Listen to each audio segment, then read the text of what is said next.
Baji was just now chasing Suji. So let's see what he is up to. He's over here. Here is Suji Mama. There's my water. So we are live. Hi Suji Mama. We are live. Hello. Here's the kitty cats. We're live, and let me rotate and let you sit right there. Hello, hello. So I was very sleepy all day today on Sunday. Oh my gosh. There is a lot of running around. I think kitty cats are just about ready for their zoomies. So anyway, today I had a slow day. It was a lot of staying under the blankets, and then I finally showered. Here I am. You know, I realize it's a little late, but here we are, and Suji and Baji are having their zoomies. How are you guys? Hello, hello. Welcome to the live. Welcome, everybody. How are you guys doing? Let me share the live so that people are notified that we have gone live. Last time we were live, we talked about neutron stars at length. We will see how our conversation goes today. But first, we will do shout outs. We will say hi to everybody. We will hang out with kitty cats. We will say hi to everybody. We will. Hello. We will chat with everybody. We will welcome everybody, and then we will get started. Hi, Ram Candy. Ram Candy says hi. Hello. I might actually make some tea as well today. Might take it a bit slow today. So yeah, here we are. Hello, hello. Here we are. Thank you for liking. Oh my gosh, did you see that? Suji went. Suji actually, she's jumping around and ate your breakfast. It's nighttime actually. So I just had my dinner a little while ago. Hi. Hi, Baji. We will see if there's more jumping around that we can report on here. Hi, welcome to the live. Hi, Ram Candy. Once again, it is nighttime here in Boston. Good morning if you're joining from Asia, and maybe even Australia, New Zealand, Antarctica. Early good morning to Europe and probably Africa. And good evening to North America and probably South America. So, oh my gosh, somebody has jumped upon. Oh, hi, Fuji. So everybody's very active right now. It's prime Zoomy time. Hi, Kinley. Hello. So I see in the chat, Ram Candy said hi. Kinley said hi. Hello. Welcome. Oh my gosh. Okay, yeah, I hope you guys are ready for a very active time here. Ram Candy says, oh, okay, I'm in India, morning time. God 365 nonstop says, hi, Ma. Hello. Hi, Brody Bowles. Name a car for an edit. Hi, Crazy Sick Wine. Hello, lovely. Looking great as always. How was your day? Good. Today I was kind of tired, so I took some naps and I stayed under the blanket a lot and took it more slow today. took it more slow today. And look at how Suji is. She is not taking it slow right now. She is having her zoomies. So I hope you enjoy that.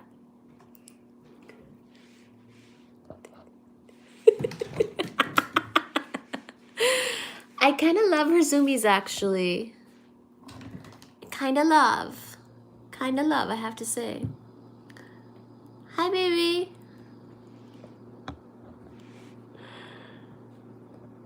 You look pretty when you smile. Thank you. Oh my gosh. Suji mama.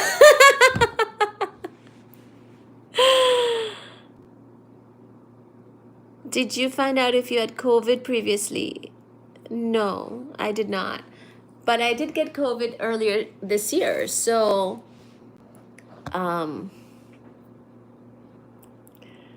yeah. Yeah, she's flying everywhere. Crazy sick wine. Yash! Hello. How are you, Yash?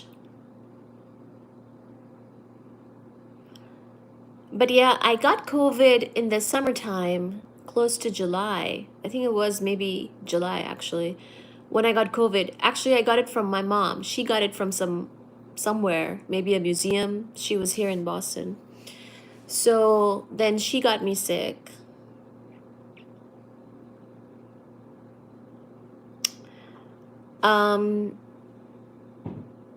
My wifey pet black cat Zoom all day, all the time. Oh, got 365 nonstop. You're talking about your cat zoomies. Very nice. Candy says jump. What are your thoughts on the vaccinations?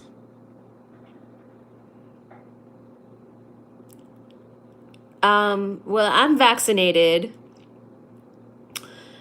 I'm Korean. Oh, good. Welcome to Korea, South Korea, or North Korea. Welcome, welcome. Yash says, I'm good. What about you and the kitties? We're good. We're here. I just took a shower, so my hair is wet, but here we are. How are you? Now all okay? Yes. So I was sick for like, it felt like a different kind of being sick than in the summer when I had COVID.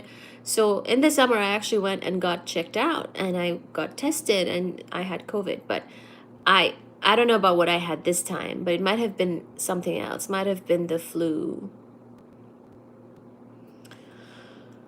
Hi Diegost 417.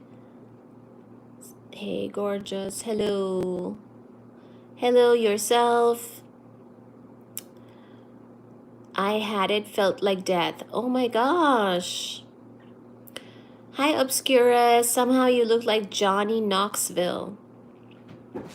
I don't know who that is. I don't know who that is, but tell me. Here is Suji's Jumi. Suji's Jumi. Zoomy. Thank you everybody for liking the live. Appreciate it. I never shared it, so I'm gonna share it now. Hi Suji. So Crazy Sick Wine, are you working on your applications to Caltech?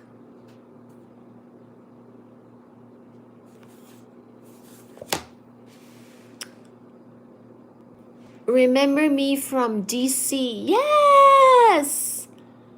Oh, that's right.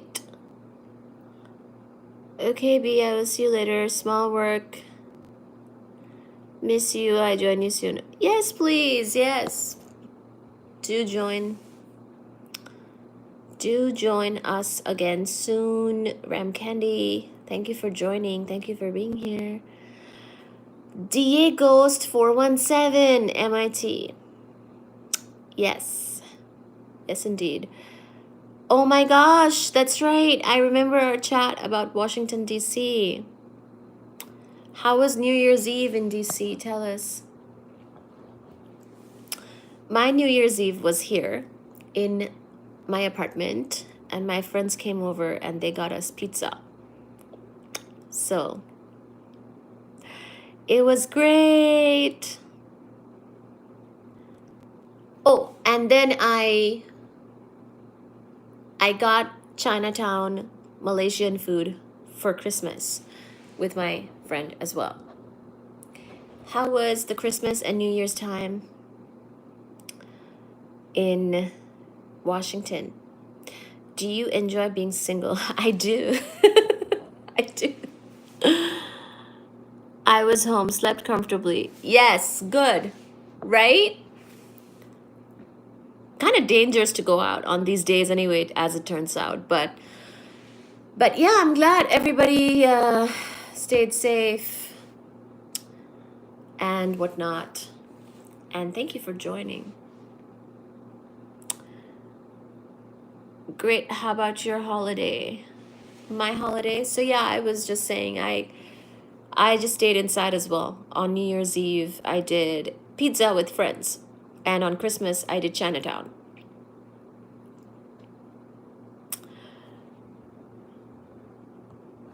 So yeah. Sounds like today will be one of those chat days. I'm in the mood to just chat with you guys for a bit and then go to bed. Maybe I will do physics stuff tomorrow and just do a chat tonight of keeping it chill chat, a chill chat, chit chat with my YouTube live friends. My son wants to attend MIT. Oh, cool.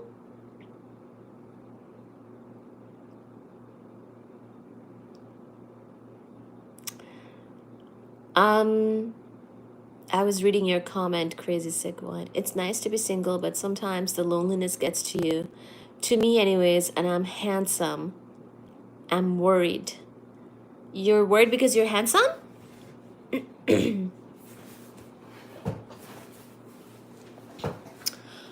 So, oh my gosh. This bar stool is kind of bouncy.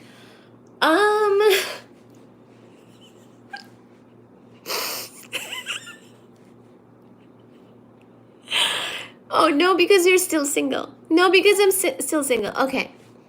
Well, let me list out some good things about being single. Single means that you don't have to deal with a breakup. If you don't have a relationship, you can't have a breakup. Diego, I think it's lovely that your son wants to go to MIT. The tuition is very high there, so hopefully he can get some kind of scholarship. MIT, lower your tuition.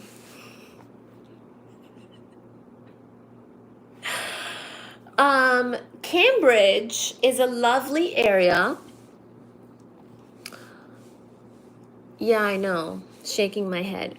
Yes. So, Cambridge is lovely. Ooh, the red line. The red line is lovely. Or actually, no. What am I saying? I've obviously lost my mind. The people... The people who utilize the red line T. So let me talk about the MBTA, the Massachusetts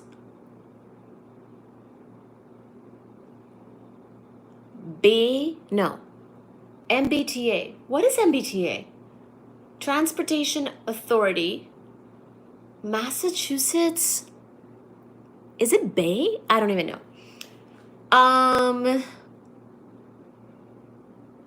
So, Cambridge is served by the Red Line.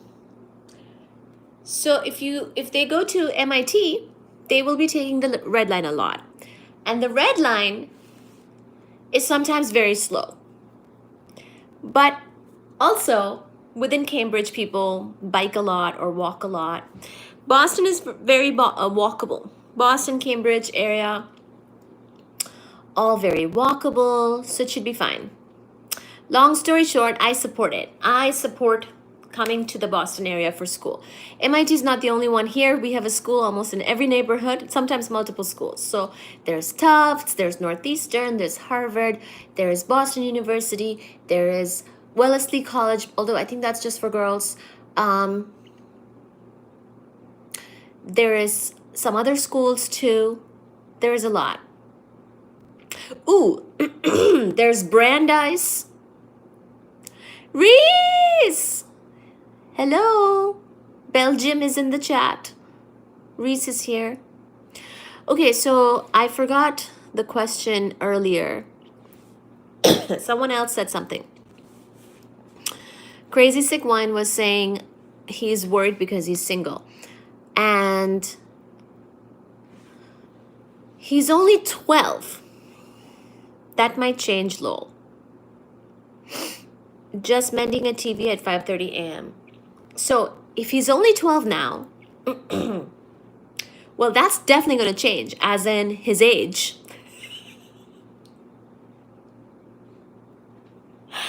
I'm in the mood for comedy today. He's only 12, and so you're saying his wishes for MIT will change. I was saying his age will probably definitely change. Thank you, God. But as far as the MIT thing, yes, indeed there are other schools in this area that he could consider. Surely. But I told you which line he would take if he went to MIT or Harvard, or for that matter, other things too. There's the red line. Cambridge is served by the red line, and then there's the green line. Then there's also the orange line. Ooh, Boston University is in Boston. Red line, yes. Hopefully the red line will continue to get a lot of maintenance up until that point. Stop line, lunch line.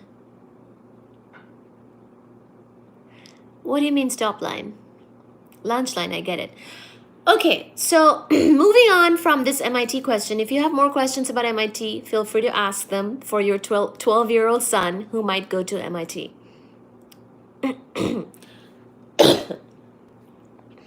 If you have more questions about Cambridge as well, feel free to ask. Or the Boston area. I was devastated when I didn't get accepted to Johns Hopkins Medical School. I started partying more and moved back to California. I was devastated when I didn't get accepted to Johns Hopkins Medical School. Oh, you wanted to go to medical school. Oh no. I started partying more and moved back to California. Awesome. Reese says, how are you? I think I'm good. Why? Why do you ask, Reese? You wanted to go to medical school. Well, you can still go to medical school. You're still young. You're still very young for any school. If you wanted to go to medical school, I think Johns Hopkins is very competitive, right, for medical? I thought, okay, just being polite. Oh, we're way past that, Reese. Get to the point already. Just join the chat and get to the point. No need to ask how I am doing.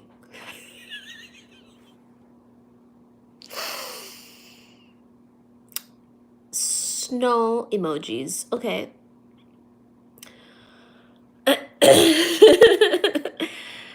I think Crazy Sick Wine, at some point, the thing, what happens is that, a year comes and then that year passes and then that year passes and then that year passes. Like, the years are going to pass and your age will hopefully keep on incrementing.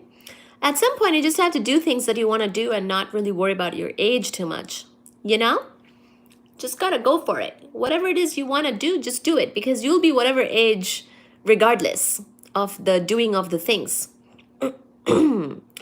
So, but California, is a very big state.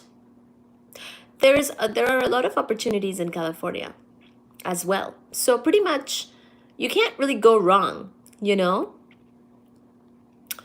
if you keep on doing the do's, the do's of the things to do.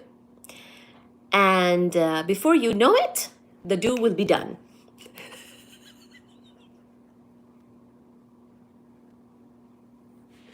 I'm going to clip that because I thought that was brilliant.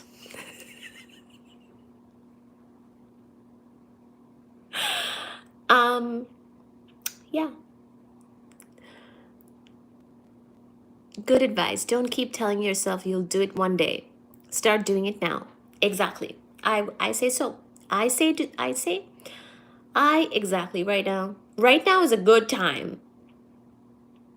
I might go to medical school. Why not? I will say that medical school in the US is kind of expensive. I liked that my grad school was all paid for. Like they paid me to go to grad school. I didn't have to pay them, which is nice because you have to work so hard in grad school. It's nice when they're paying you. It's not like they pay you a lot of money, but at least they cover my tuition and they paid me a stipend instead of like me having to pay them, which is the case for medical school for most people, as far as I know. So, you know, there is that. Some decisions are unfortunately more financial than anything, but hello again, Ram Candy. Hi. So certain decisions in life are very financial in nature, like it affects your finances, but then again, certain things if you're passionate about, I would just say go for it because it's you know, you'll figure it out. Pretty much when you care about something a lot, you figure it out. Definitely good point. Oh, good.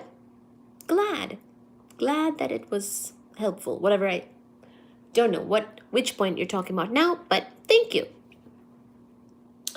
Fuji. Ooh, I wrote a blog post once, how to pick a college major. This is literally a blog post of mine on my website called howtophd.org. This is a blog that I started in grad school. So I named it howtophd.org. You will sing Tamil songs for me? Can I sing Tamil? I don't know. Can I? Can I sing Tamil? Have you heard me sing Tamil? Satya, Satya, that one? Madam. Teri gili hasi. It is true. One of these lives, I sang songs and people threw tomatoes at me. Thankfully, this is all online and none of the tomatoes actually hit. So jokes on the tomato throwers. हंसती रहे तू हंसती रहे हया की लाली खिलती रहे जुल्फों के नीचे गर्दन पे सुबह शाम मिलती रहे. That one? Is this Tamil? I think this is Hindi. There might be Tamil words in it because I think it's a remake of a Tamil song or a South song.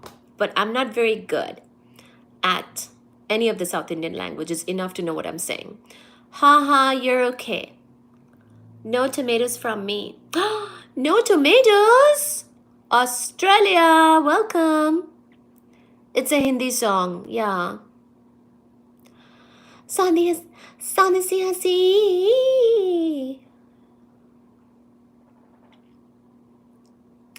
Tamil language is very easy. Are you an instructor? Yes. Hi, Walal. Ben, hello, I've checked in. Good. Ben, welcome. Crazy Sick Wine says, well, my dream was to do a physics undergrad, then go on to Johns Hopkins Medical School. I'm intelligent but lack discipline, and I love the ladies.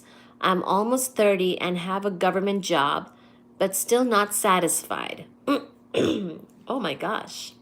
Do I look like an agony aunt to you, crazy sick wine? I have no solutions to your problems. Walal, what do you teach? So I teach physics. Beautiful language is Tamil. I will tell so many times. Well, you should teach us a few Tamil words and be productive in the chat, Ram Candy. So,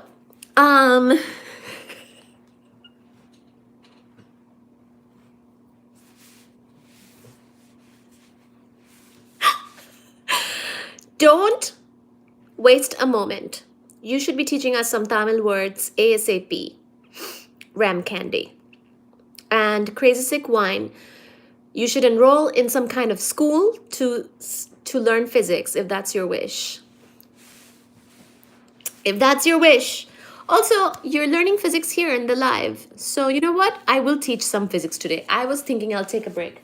But because you guys have reminded me that time is of the essence, maybe I will teach some physics as we speak. Hello, Nicole. Nicole Roach says hi. Hi.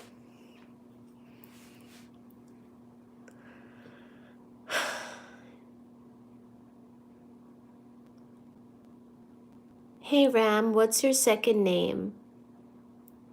What? What are you saying, Reese? What is that?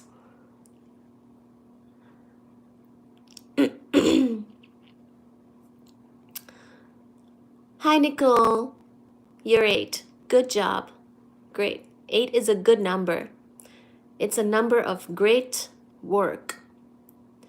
Ram Kumar. Damn it, Chad. What? I'm just using my mom's profile. That's okay. Everybody, we have an 8-year-old with us, so keep your chat accordingly. Make sure it's family friendly. Do you do in-person tutoring? Not really anymore, but I have in the past. In the past, even in my childhood, I used to be an in-person tutor. Yes. Not right now though, but I have in the past. Rids means flirting, and I don't really like the word. Isn't rids like charisma?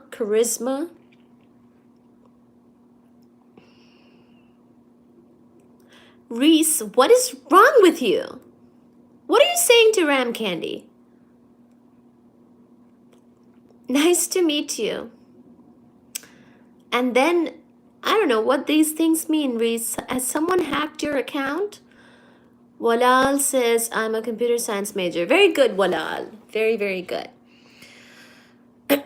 Reese, is someone else using your account? Is this your nephew or something?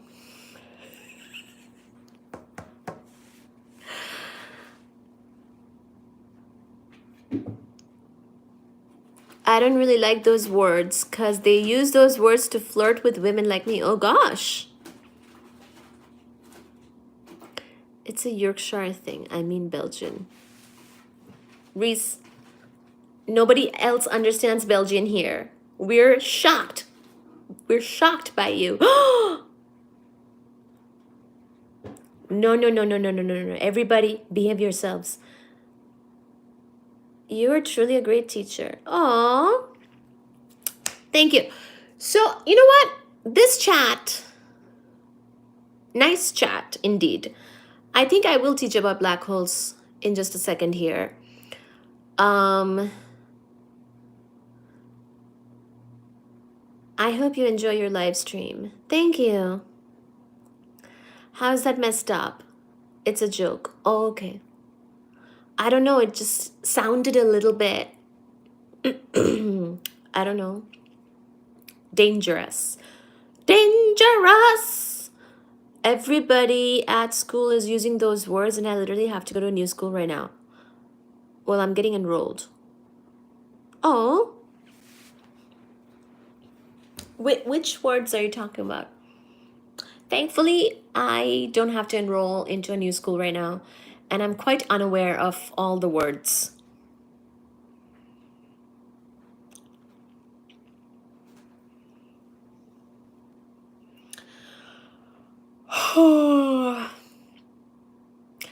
Okay. Are we ready for black holes?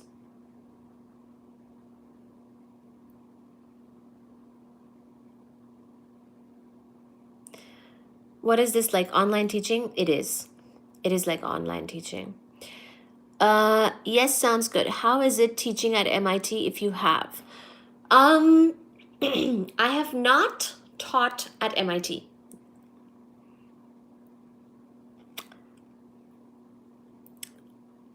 I had a staff position. I didn't really have I didn't really have a formal teaching position or a dedicated teaching position at MIT. It was more of a different kind of position, more researchy, more staff position to do some work that is not lecturing. Listen, guys, you need to up your bands.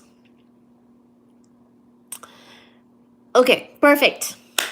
All right, we're ready for that. Okay, good. So last time, because Reese asked about neutron stars, we talked a lot about neutron stars. Today we will talk about black holes, but first I will remind you sort of what these different things are and recap a little bit. Okay? We will recap a little bit. Science time. Yes, indeed. Yay! So actually what I'm going to do is...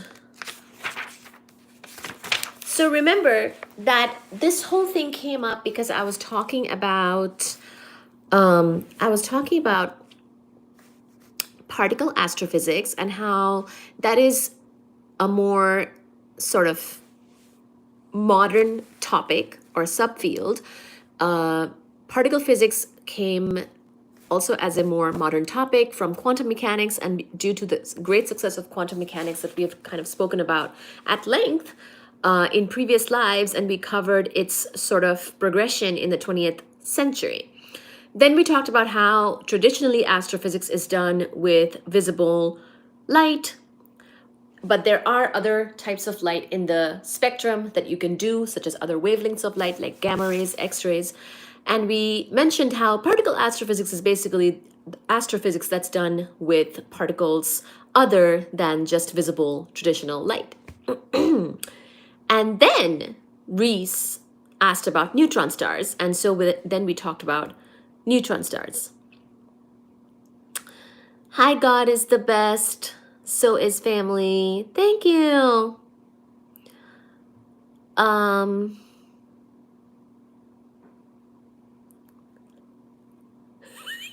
Okay, actually, give me 1 second. I'm gonna go grab a water. I'll be right back. Then we will continue. As in, I'm still here.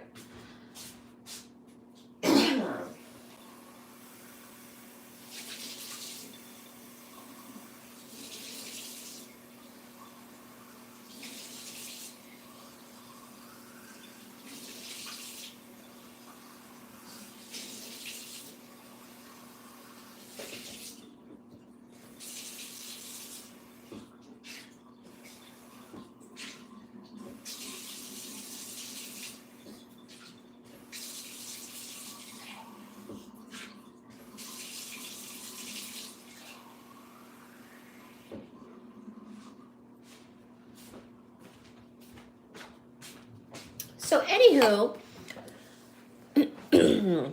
because we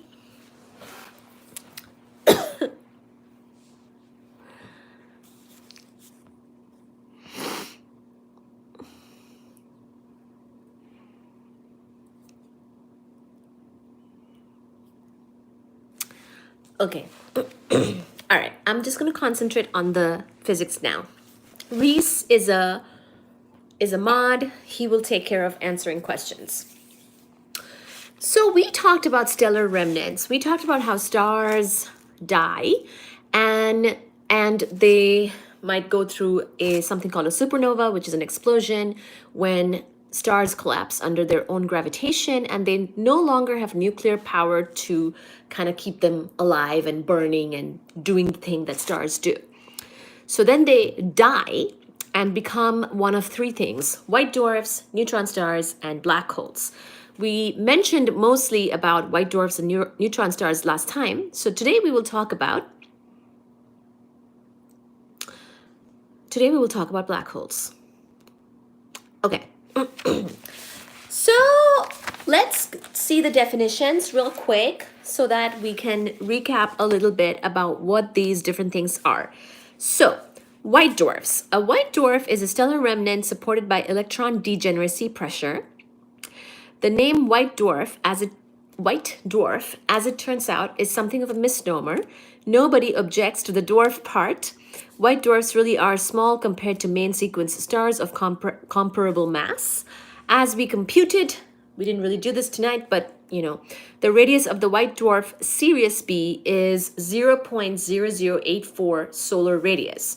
So oftentimes in astronomy, we compare things to the solar mass or the solar radius because it gives us a point of reference, Fuji.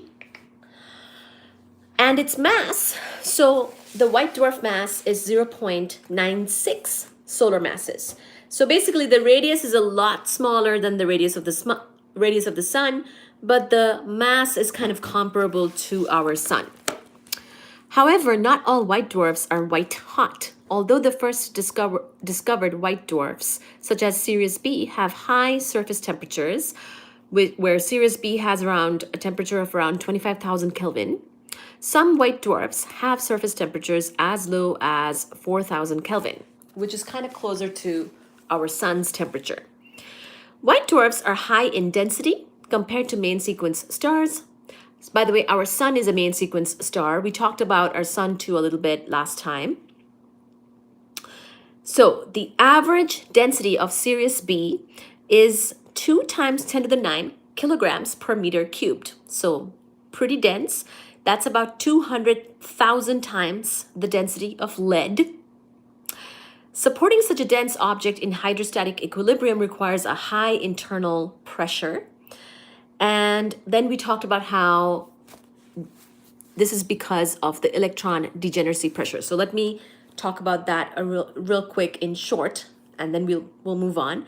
So electrons, because the white dwarf, basically what happens with these things is after the star dies, that gravitational collapse basically results in this very compact object. That's why everything is so tightly packed in something like a stellar remnant, whether it be a white dwarf or a neutron star or a black hole. We will see how, depending on the initial mass of the star, you get a different stellar remnant, either a white dwarf or a neutron star or a black hole. But in each case, you're basically getting a very compact object. And sort of the pressure or the physics of that compact object is going to be kind of different based on which one it is. In the case of white dwarf, it's going to be electron degeneracy pressure. So we'll talk about that real quick. Electrons become degenerate when they are packed closely enough that the Pauli exclusion principle produces an additional form of pressure to keep them apart. So we kind of talked about the Pauli exclusion principle when we talked about quantum mechanics. And that's sort of at play here at this point because these things are so tightly packed. The electron degeneracy pressure is a consequence of the Heisenberg uncertainty principle, which states that you cannot simultaneously specify the position x and momentum p of a particle to arbitrary accuracy. There is always an uncertainty in each such that delta x, delta p is greater than equal to h bar, where h bar is the reduced Planck constant. So these are sort of things we have touched upon when we talked about quantum mechanics. And I'm happy to share that when we talk about these stellar remnants, some of these quantum effects are something to consider because we are tightly packing, because these objects are so tightly packed, in this case with electron degeneracy pressure. So that's sort of what's happening. And now the other thing too is, remember, the initial mass of the star is a big deal here because the bigger the star, the bigger the collapse and the bigger the sort of scale of the extremeness of the collapse and compactness of what is there when the star has died. So in this case, white dwarfs are pretty much, they're supported by that electron degeneracy pressure. And you don't get more effects than that. That's pretty much what you have to consider in the case of here. Because white dwarfs are supported by electron degeneracy pressure, we can derive a simple mass radius relation for white dwarfs. So there's some math for that. You will see how in the case of neutron stars, it's going to be neutron degeneracy pressure, and we talked about that last time.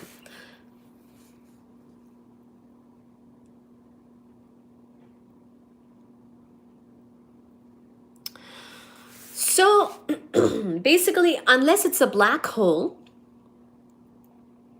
so when we talk about a star collapsing, so Reese asked, is the gravitational strength or pull of a star different when it collapses? So like, does it suck all its surrounding planets towards it, or does it have the same gravitational pull? No, it's going to have the same. So that's a great point. It will, at first, its own, so I thought you were asking about its own sort of environment. It will collapse under its own gravitation. So it's not that it's pulling in the planets and everything from nearby at first. At first, it's basically the death of it is that collapse is resulting in producing the stellar remnant. Like all I mean, there are several steps. Some of its masses might be lost with the stellar winds, like we saw in some cases. Depending on how much mass loss happens, we also talked about how neutrinos carry a lot of energy in the case of the neutron stars. But ultimately, it's becoming that stellar remnant, which is either a white dwarf or a neutron star or a black hole. So it depends on how massive that star was. If it is so massive where it will ultimately become a black hole, then there's a chance that once it becomes a black hole, it can continue to eat basically more things that are nearby.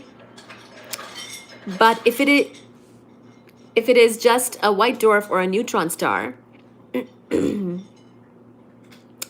then it may not behave that way.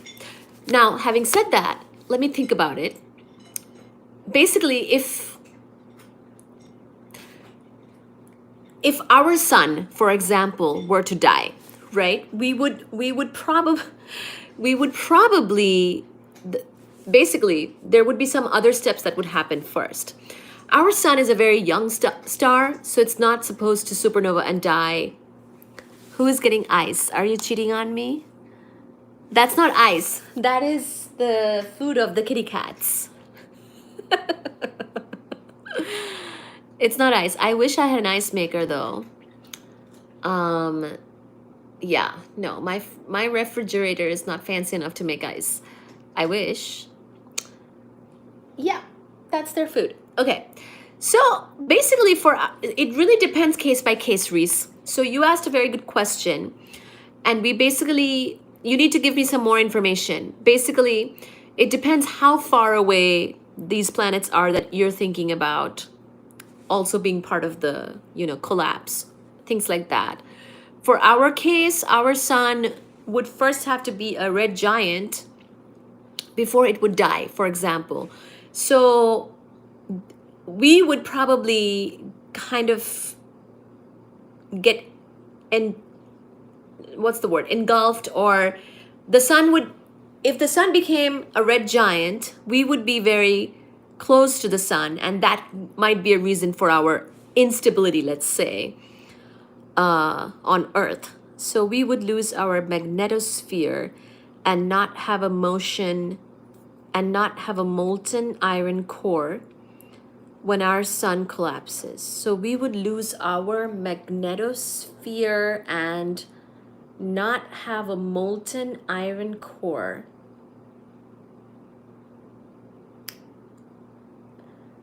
So we would lose our magnetosphere. Where are you getting that from? And not have a molten iron core? Are you saying that I'm trying to follow the train of thought. Maybe explain, maybe say more about what are you saying. But anyways, pretty much it will depend on the exact sort of, the sun would be farther away, would it not, since it would be smaller? No. So that's what I was kind of talking about. So I see. No. First, the sun would get bigger, actually. So if the sun became a red giant, it would be bigger. So we might be affected at that stage itself. So what I'm trying to say is, before the sun dies, it would probably become a giant. And then already we have some issues because it's much closer to us. We might even be getting, fried or sucked in or something at that point. So pretty much we might not be around to see our sun die because there would be some other things that happens first. The sun would be farther away. So I see what you're saying. So when the sun becomes a white dwarf, eventually after it dies, then yes, it'll be very compact and not sure where we will be. Just trying to imagine what would happen to a dying star surrounding planets. Yes, that's a good question. Honestly, I should think about it more and come back to you, but this is what I know right now, which is that the sun is still in its very early days at this point. It's a young star.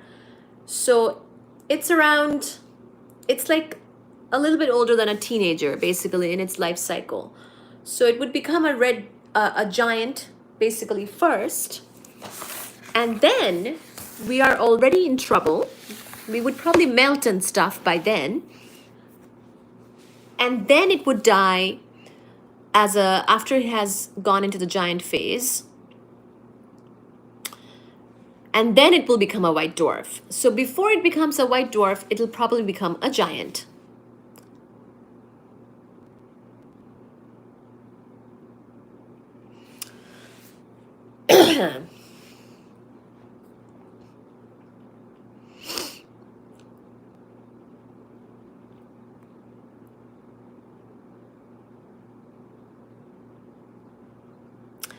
Thank you, Sophia. I have this other book. Let me tell you more from there. See, Reese, you have asked a great question. So, we will now look at an introduction to modern astrophysics. See, it's a bigger book. This is by Bradley Carroll and Dale A. Ostile. Let's see if I have something on the sun, as in our sun.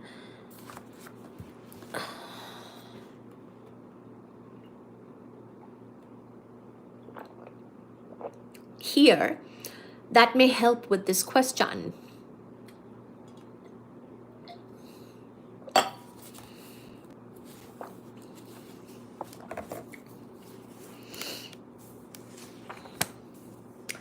Because it's not a trivial question.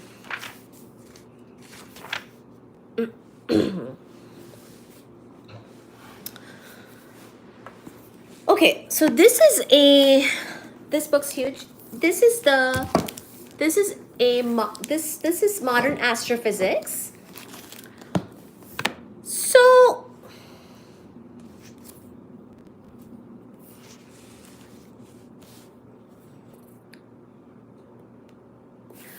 I just want to see what this says about our sun.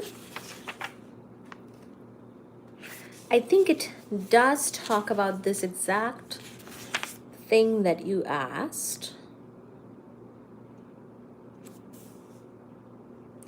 Oh yeah, so this talks about the electron degeneracy pressure as well. The evolution of more massive stars on the main sequence is similar to that of their lower mass cousins, with one important difference: the existence of a convective core The convection zone continually mixes the material, keeping the core composition nearly homogeneous.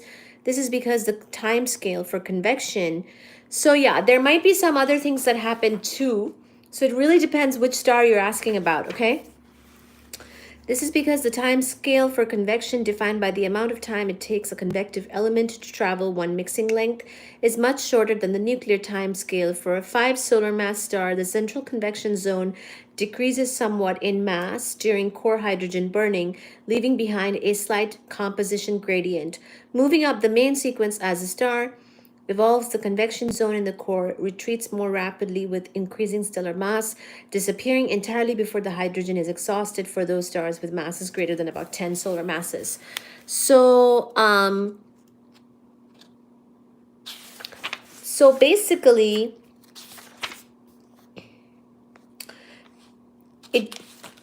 a lot of different things can happen, and I just want to get a good summary for you.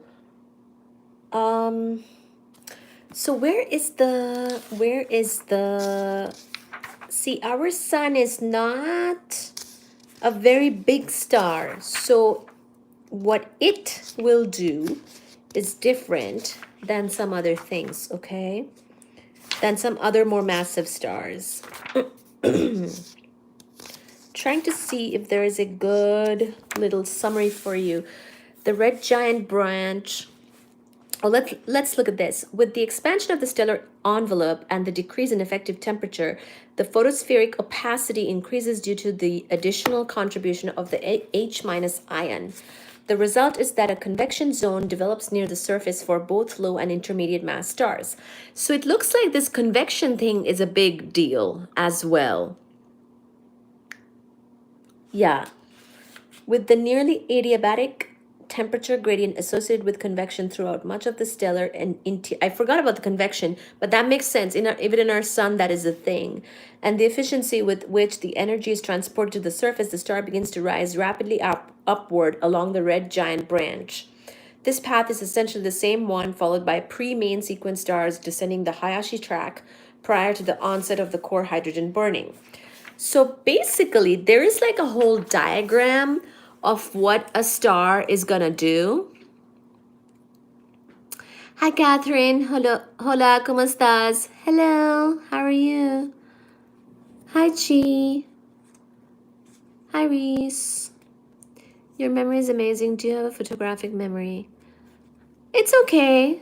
I remember things. So it's dependent on the mass of the star initially and how it dies. Yes, right. It's more like it's dependent on the mass of the star for sure. But also it depends on, there's this thing called HR diagram. It depends on the mass of the star, and it depends on its exact evolution that it will do during its lifetime. Hablas español. I do understand a little bit of Spanish. Thank you. So let me tell you about the HR diagram, and then we'll move on. So you can actually look it up yourself. So careful study of the main sequence of an observational HR diagram reveals that these curves are not simply thin lines but have finite widths. Oh, that's not very interesting. I thought we would get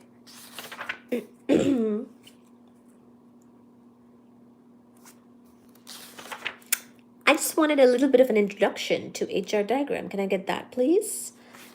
The widths of the main sequence and the mass luminosity relation are due to a number of factors, including observational errors, differing chemical compositions of the individual stars in the study, and varying stages of evolution on the main sequence. Yeah. 1 second. Can we talk about only our star? You know, because our sun... Oh, you know what? 349. There we go. There we go. Love the way you explain things clear and thoroughly. Thank you. Thank you for your encouragement, Crazy Sick Wine. Thank you for being here. sounds like a hard question to answer with so many variables. Yeah, I mean, stars are, there's all kinds of stars, right? It's a great variety of stars. But most people are probably thinking about our own sun, right? That's why I wanted, okay, here it is, here it is. Here it is. So our sun itself is us. Oh, wow. Oh, I forgot about this. Our sun itself is pretty special. The corona. Oh my gosh. Hi, Catherine. Okay, let's see.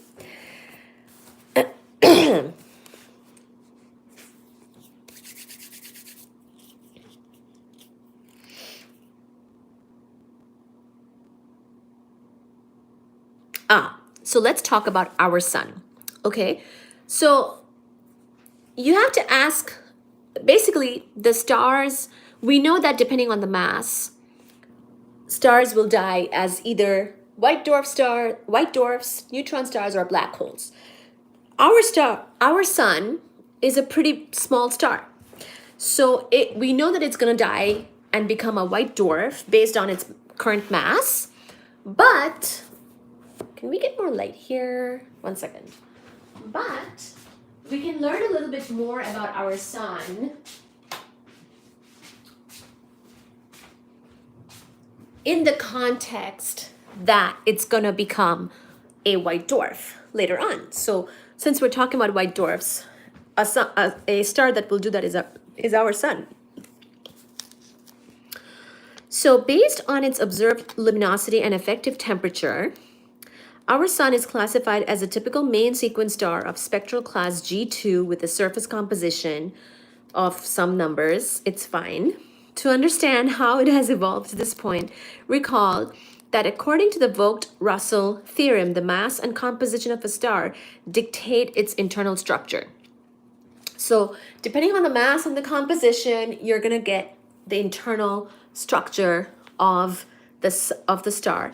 Our sun has been converting hydrogen to helium via the pp chain during most of its lifetime, thereby changing its composition and its structure.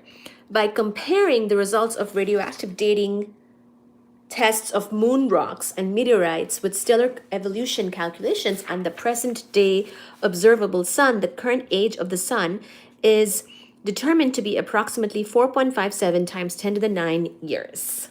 So 4.57 giga years. You know what? This is too much light. It's hurting my eyes. So basically, that's our sun. And we already knew this. We already knew that it converts hydrogen to helium through the pp process. Furthermore, since becoming a main sequence star, the sun's luminosity has increased nearly 48%, while its radius has increased 15% from an initial value of only 0.869 solar radius. So the sun itself has grown. The sun is not like this constant star or anything like that. Okay, the sun itself is undergoing evolution. The sun's effective temperature has also increased from 5620 Kelvin to its present day value of 5777 Kelvin. So the sun used to be a little bit cooler. Effective temperature, it's a little hotter now. So even our sun, it's not like this fixed thing which hasn't had evolution. It has been changing. And of course, it's evolving, but the nice thing is on the time scale of, our lifetimes and things like that, the sun will be mostly not dramatically changing. But at some point, as far as I know, the sun is supposed to become a giant, but we'll read about that. You may be wondering what impact this evolution has had on Earth. Interestingly, from a theoretical standpoint, it is not at all clear how this change in solar energy output altered our planet during its history, primarily because of uncertainties in the behavior of the terrestrial environment. Understanding the complex interaction between the sun and Earth involves the detailed calculation of convection in Earth's atmosphere, as well as the effects of the atmosphere's time-varying composition and the nature of the continually changing reflectivity or albedo of Earth's surface. Consistent with the current age of the sun, a solar model may be constructed for the present-day sun using the physical principles discussed in preceding chapters, and gives us the values of central temperature. So our central temperature of the sun is 1.5 times 10 to the 7 Kelvin. So that 5,000 number is an effective temperature. That's sort of on the surface. Okay. Hi, Leon Stroker. Hello, Leon. Hi, Reese. Hi, Ben. So the temperature in the insides, the central temperature is 1.57 times 10 to the 7 Kelvin. The pressure is 2.342 times 10 to the 16. Big number. I don't think these are that important right now, but basically depending on even the sun's, where you are in the sun, are you in the core? Are you in the middle? Are you sort of at the outside? It's going to basically on the outside of the sun, there are a ton of convection type of things happening. I actually forget what is N. The density of the sun is 1.527 times 10 to the 5 kilograms per meter cubed.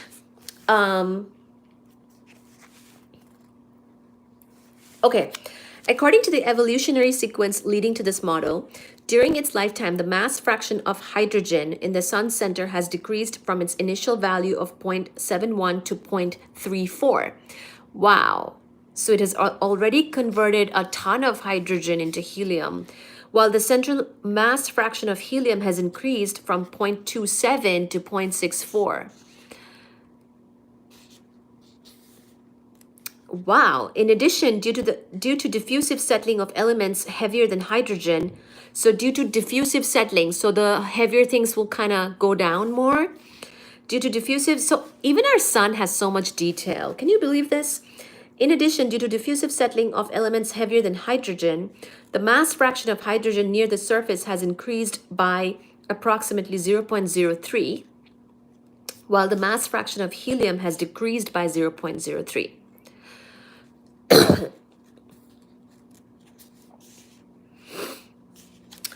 Because of the sun's past evolution, its composition is no longer homogeneous, but instead shows the influence of ongoing nucleosynthesis. Of course, it does nucleosynthesis, surface convection.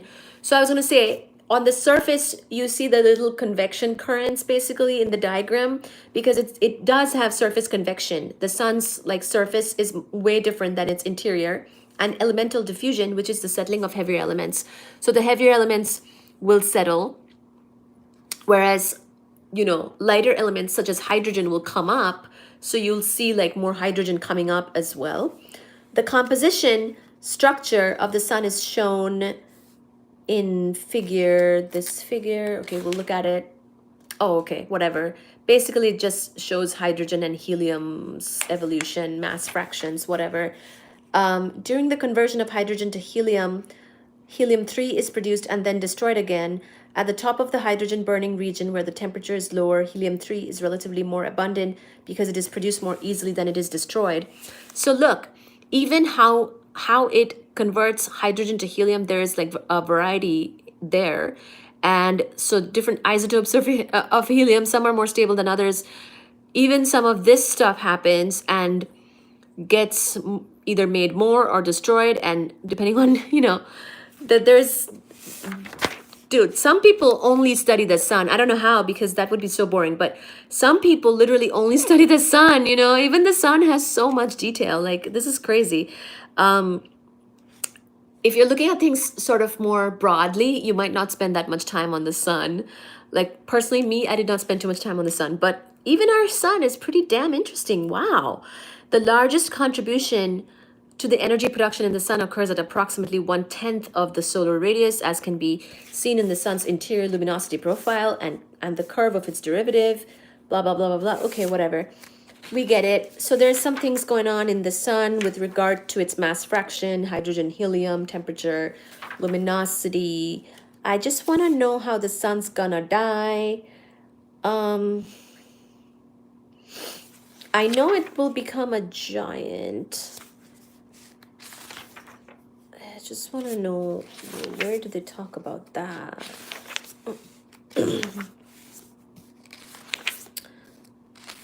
This book has a lot of stuff, so I didn't cover every single thing. So I'm finding out with you guys here.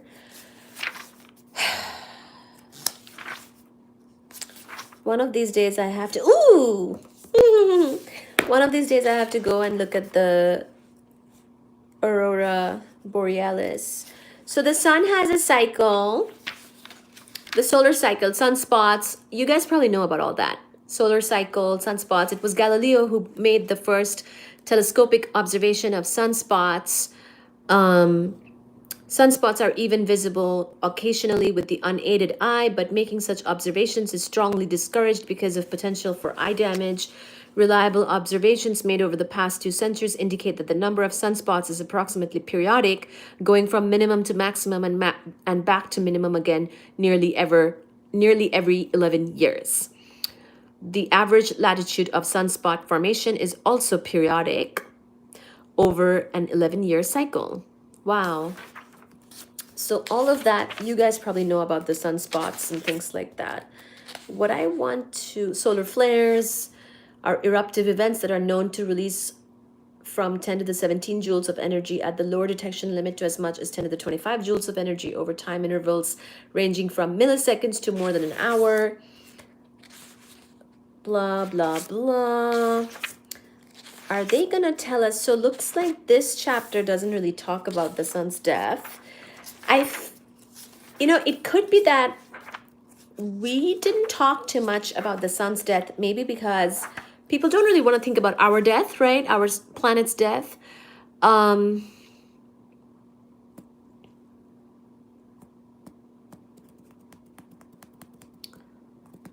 If the sunspots are periodic, does that hint that the sun is rotating? So the sunspots have to do with some of the most fascinating and complex features of the solar atmosphere are transient in nature. However, as we will learn in this section, many observational features of the solar atmosphere are also cyclic. So,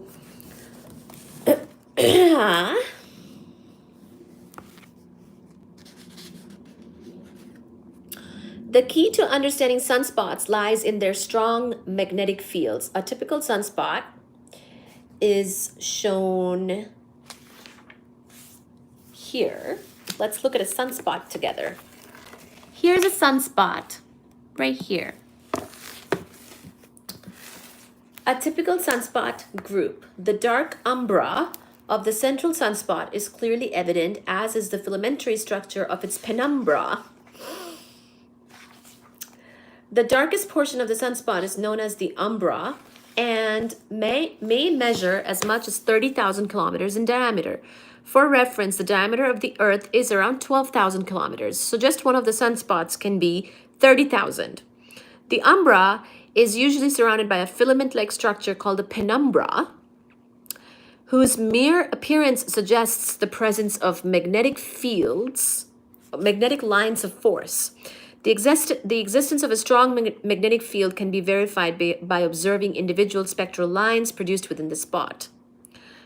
The strength and polarity of magnetic fields can be measured by observing the Zeeman effect, the splitting of spectral lines that results from removing the degeneracy inherent in atomic energy levels.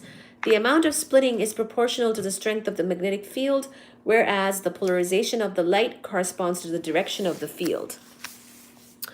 So those are used to basically get measurements. Magnetic field strengths of several tenths of a Tesla and greater have been measured in the centers of umbral regions, with field strengths decreasing across penumbral regions. Furthermore, polarization measurements indicate that the direction of a typical umbral magnetic field is vertical, becoming horizontal. So the reasons for sunspots has to do with all this stuff. I don't know that it has to necessarily do with its rotation, but I could be wrong. I don't know.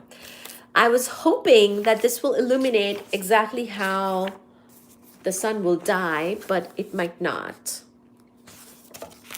So I'll go back to the thing here. I just wanted it, as far as I can remember, I know that the sun will become a giant. I wanted to give you some numbers about what that means for us. Oh, you know what? 446. I think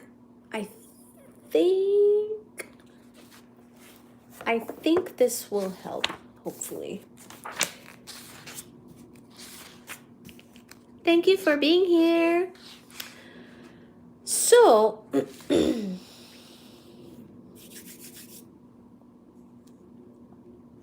oh, nice. Oh, look at this.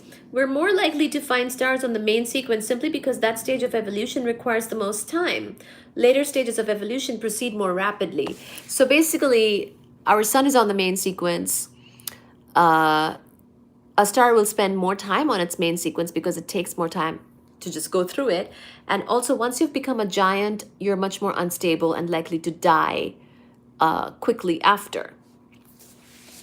So, here we are. Fufador, how old are you? Hello, Fufador, how are you? And how old? Let's see. We will ask the sun, how old is the sun? In fact, quiz question. I already talked about the sun's age. What did I say it was? So, let's see.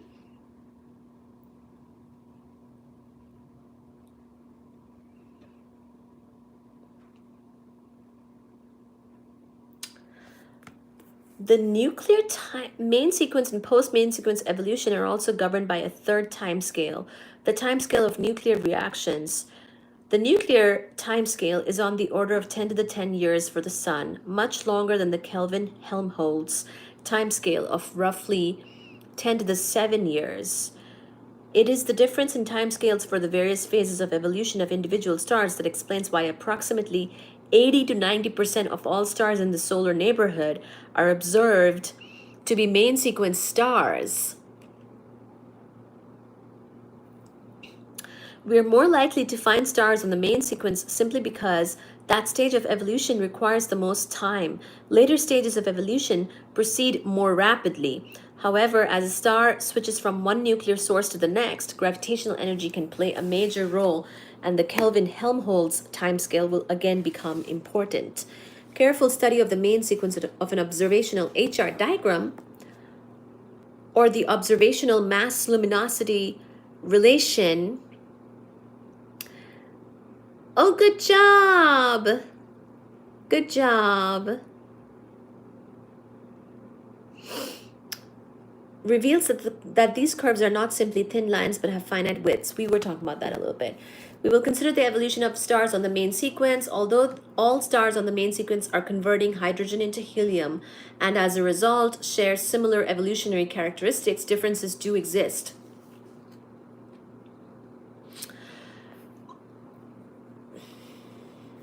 Zero age main sequence stars with masses greater than about 1.2 solar masses have convective cores due to the highly temperature-dependent CNO cycle. On the other hand, ZAM stars with masses less than 1.2 solar masses, such as our star, our sun, are dominated by the less temperature-dependent PP chain.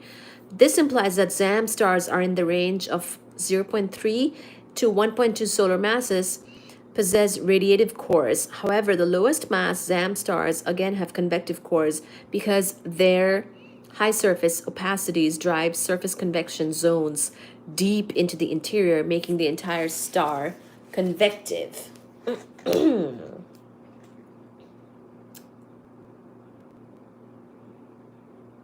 Where does it say that the sun will become a giant? I just want to know that. Can anyone do anything?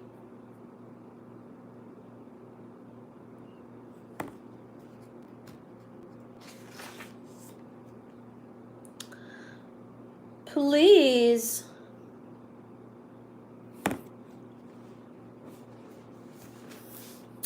But I had been meaning to crack open this book for a while, so thank you.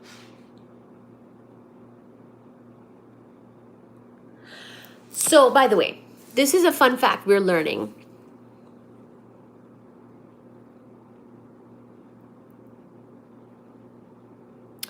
Why is it that Venus is a hotter planet than Mercury? I don't know that it is, but if it is, maybe because it's bigger. The smaller you are, the more you're going to cool off. Venus is very similar to our size, Earth. I'm like that annoying kid. No, it's all good. This is all good. Mercury is very small, so I don't know. I don't know if its temperature is less than Venus is, but I could see that being the case because Venus is larger.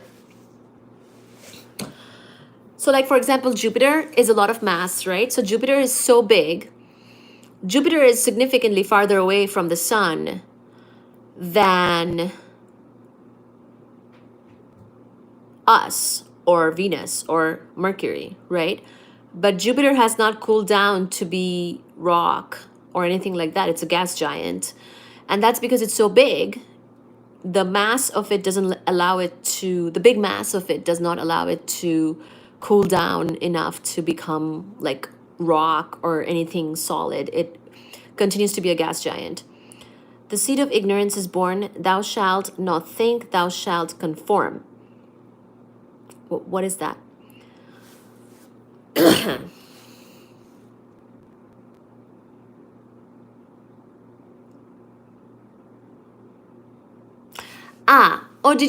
Did you Google that? I think pretty much it's something like that. That's what I was trying to get from the book. But basically, if it puffs up to become a red giant, then we have bigger problems at that point already. So that's what I was trying to get at. Basically. Hi, Scorpion. So it turns out depending on there are these lower mass stars like cousins of our sun, but depending on exactly what mass, you might even have certain other types of processes, like convection might be different. So the evolution of more massive stars on the main sequence is similar to that of their lower mass cousins, with one important difference: the existence of a convective core. The convection zone continually mixes the material. So by the way, this is very important. Depending on if you're doing convection in your core or not, you're going to have a different mixing up of things in the star, obviously, right? So depending on,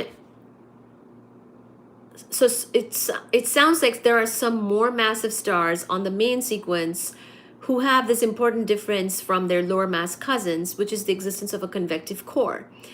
The convection zone continually mixes the material, keeping the core composition nearly homogeneous. This is because the time scale for convection, defined by the amount of time it takes a convective element to travel one mixing length, is much shorter than the nuclear time scale. For a 5 solar mass star, the central convection zone decreases somewhat in mass during core hydrogen burning, leaving behind a slight composition gradient.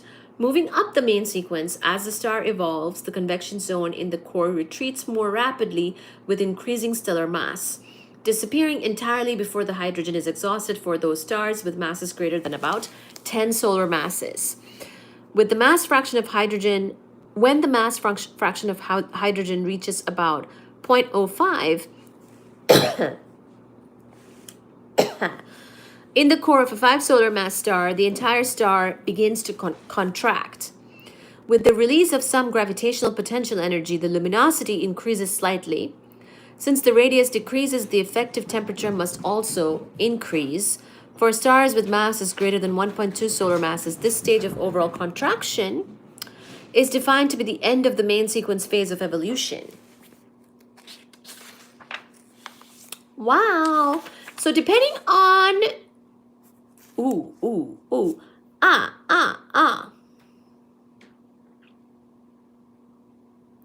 Okay, I think we're getting close to where we need to be in this discussion. Oh, yes, thank God. Oh, thank you, God. The giant, I think I just had to keep going in that same chapter. We're going to talk about the giant now. Uh, very true. It could be due to Mercury has a thin atmosphere. Torn, we walk alone. Okay. So, following the completion of the main sequence phase of stellar evolution, so we learned that there is some variety in what can happen even on the main sequence depending on your exact mass, depending on your range of masses, right? So, a complicated following the completion of that main sequence, which can involve convection or not, and that changes your temperature and mixing or not, blah blah blah. A complicated sequence of evolutionary stages occurs that may involve nuclear burning in the cores of stars, together with nuclear burning in concentric mass shells. At various times, core burning and/or nuclear burning in a mass shell may cease, accompanied by a readjustment of the structure of the star. This readjustment may involve expansion or contraction of the core or envelope and the development of extended convection zones. As the final stages of the evolution are approached, extensive mass loss from the surface also plays a critical role in determining the star's ultimate fate. So this is the type of details that we were skipping earlier, which is that depending on your final stages of the star, you could have extensive mass loss too. We kind of touched upon this earlier. Remember when we talked about neutron stars, where a lot of mass is actually lost with stellar winds, and it can help things kind of cool down even more and basically help that stellar remnant be very compact, actually. So, there's things like that too. Extensive mass loss from the surface also plays a critical role in determining the star's ultimate fate. And what that means, ultimate fate, we know, is either a white dwarf or a neutron star or a black hole, right? So that's where we're getting at, basically. That's what we're getting at. As examples of post-main sequence stellar evolution, we will continue to explore changes in the structures over time of a low-mass star of solar mass 1 and an intermediate mass star of 5 solar masses. So a solar mass 1 is like our sun, and an intermediate mass star is considered to be something like 5 solar masses. So basically, the end of the main sequence phase of evolution occurs when hydrogen burning ceases in the core of the star. So pretty much when our sun is done burning hydrogen in its core, it will basically be done with its main sequence stage. In the case of one solar mass star like our sun, the core begins to contract while a thick hydrogen burning shell continues to consume available fuel. With the rising temperature in the shell due to core contraction, the shell actually produces more energy than the core did on the main sequence. So pretty much the core is done burning hydrogen, and now there's a shell that's burning hydrogen, sort of, causing the luminosity to increase, the envelope to expand slightly, and the effective temperature to decrease. Ooh. Wow. So the sun's effective temperature might even go down at that point. The situation is somewhat different for the 5 solar mass star, however. Rather than a thick hydrogen burning shell immediately producing energy with the cessation of hydrogen burning in the core, the entire star participates in an overall contraction on a Kelvin-Helmholtz timescale. This contraction phase releases gravitational potential energy, causing the luminosity to increase slightly, the radius of the star to decrease, and the effective temperature to increase. Wow.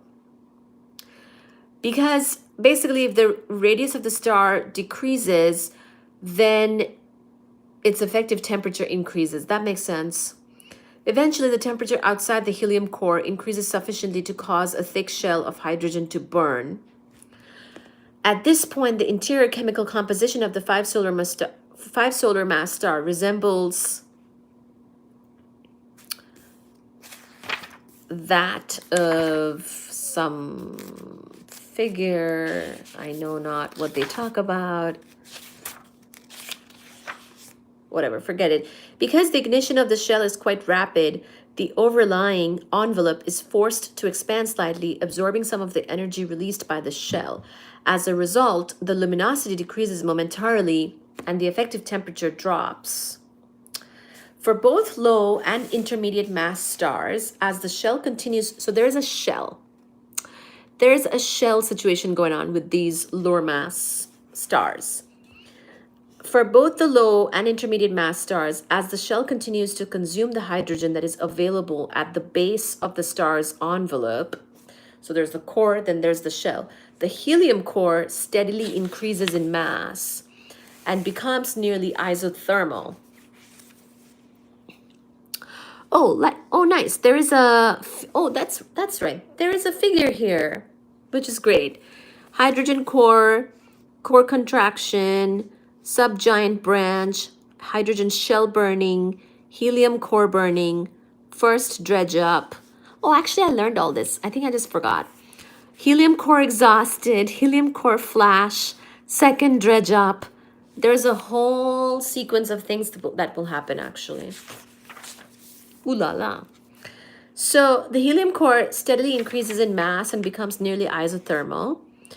The Schoenberg-Chandrasekhar limit is reached and the core begins to contract rapidly. So at this point, the core will contract, causing the evolution to proceed on the much faster Kelvin-Helmholtz timescale. The gravitational energy released by the rapidly contracting core again causes the envelope of the star to expand and the effective temperature cools. The expansion kind of helps it to cool. You know, if you put a bunch of pressure on a thing, it will heat up more, but if you release some of that by expansion, it will cool, resulting in redword evolution. This phase of evolution is known as a subgiant branch. As the core contracts, a non-zero temperature gradient is soon re-established because of the release of gravitational potential energy. Pretty much whenever any contraction happens, there is a release of that gravitational potential energy, which can basically heat things up. At the same time, the temperature and density of the hydrogen burning shell increase, and although the shell begins to narrow significantly, because it's burning, the rate at which energy is generated by the shell increases rapidly. Once again, the stellar envelope expands. So it's kind of like this step-by-step happening. Like at first the core is done and then the shell, and and there's some intermediate expansion and contraction happen. It's almost like it's almost sort of a little bit like what happens in the supernova, but the supernova is much more extreme and faster time scale. But basically, all these different layers within the star were are doing different things. So when you mix things up, because one of the layers is kind of done doing its due, then you're going to affect the next layer and the next, and it affects the whole thing as a whole, the whole star as a whole. And all these different little contractions and expansions basically will change the gravitational potential energy as well of the star, releasing some of the energy and things like that. And depending on how hot, depending on how smaller, how compact, or whether you expand, that will also make you either hotter or cooler. Once again, the stellar envelope expands, absorbing some of the energy produced by the shell before the energy reaches the surface. So for the 5 solar mass star, in a situation analogous to thick hydrogen shell burning immediately following overall contraction, the expanding envelope actually absorbs enough energy for a time to cause the luminosity to decrease slightly before recovering. So if you notice all these types of luminosity changes, then that too is an indication. But hopefully, you're not really gonna see that for something like our sun. With the expansion of the stellar envelope, so now we're gonna talk about the red giant branch, and hopefully that clarifies some things. With the expansion of the stellar envelope and the decrease in effective temperature, the photospheric opacity increases due to the additional contribution of the negative hydrogen ion. The result is that a convection zone develops near the surface for both low and intermediate mass stars. As the evolution continues toward points 5, where is point 5? Basically, as you know, even the,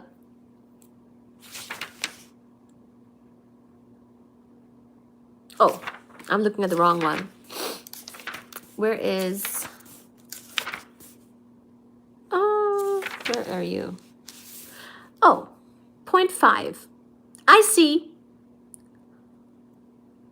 Basically, at the point where it's between 1 and 1.25 solar masses, basically.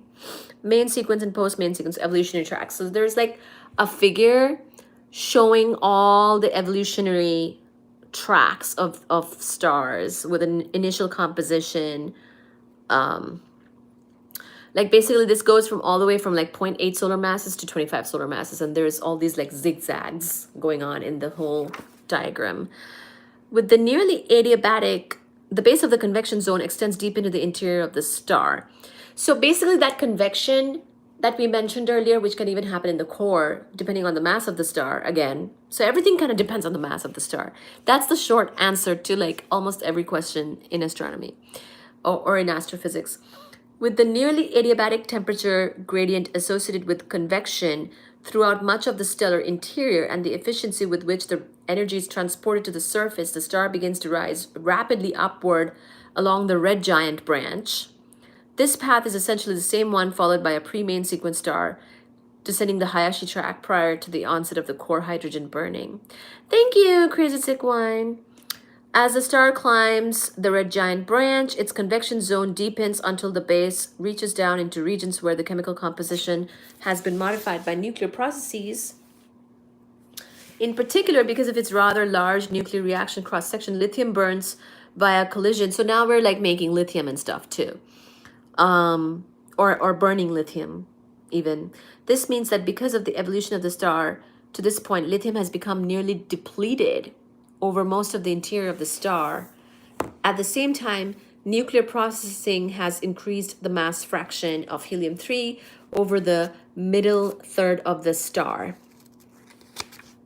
So there's this thing called first dredge up, red giant tip, helium core flash. So those are the next phases. Basically after, first you have the core, first you have the ZAMS, which was the zero age. Was it zero age main sequence? I think it was something like that. Then we have core hydrogen, core exhaustion, core contraction, hydrogen shell burning, subgiant, helium core burning. The subgiant can go up and up into the red giant branch as well. There's a first dredge up phase. Then helium core is exhausted. There might be a second dredge up phase. First helium shell flash. And pretty much it's like going like this. Like this curve is a little bit, it looks like this and then this. And depending on, again, which star, you might do these phases, all of them or not. Oh my God. So there is a lot of detail in short.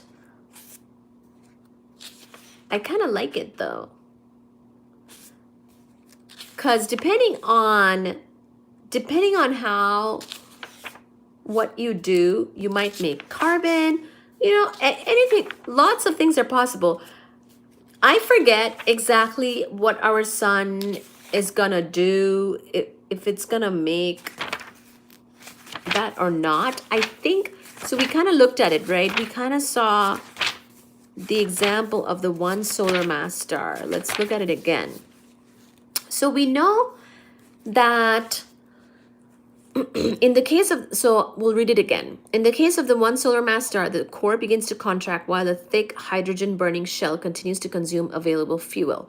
With the rising temperature in the shell due to core contraction, the shell actually produces more energy than the core did on the main sequence, causing the luminosity to increase, the envelope to expand slightly, and the effective temperature to decrease. So we know that our sun will do that.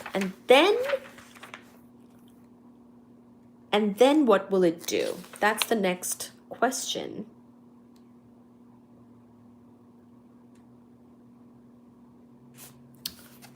And it doesn't really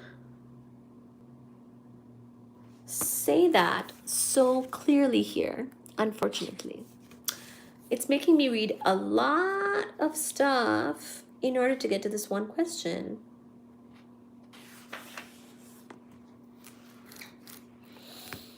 But I will say that this has reminded me a lot about different things that I kind of forgot about. This is cool. Very cool indeed. I do wonder if they will talk about this. Oh wow, Henrietta Swan stellar pulsation. Anyway, this is cool. I feel like no,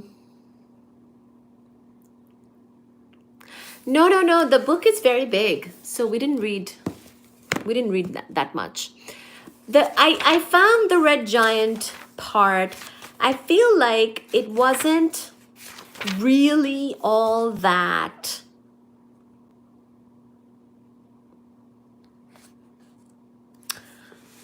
interesting. Difference arises at this point between the evolution. Oh. Basically, I think the sun does become a red giant in this story. And then there's another step. There's always more steps. Basically,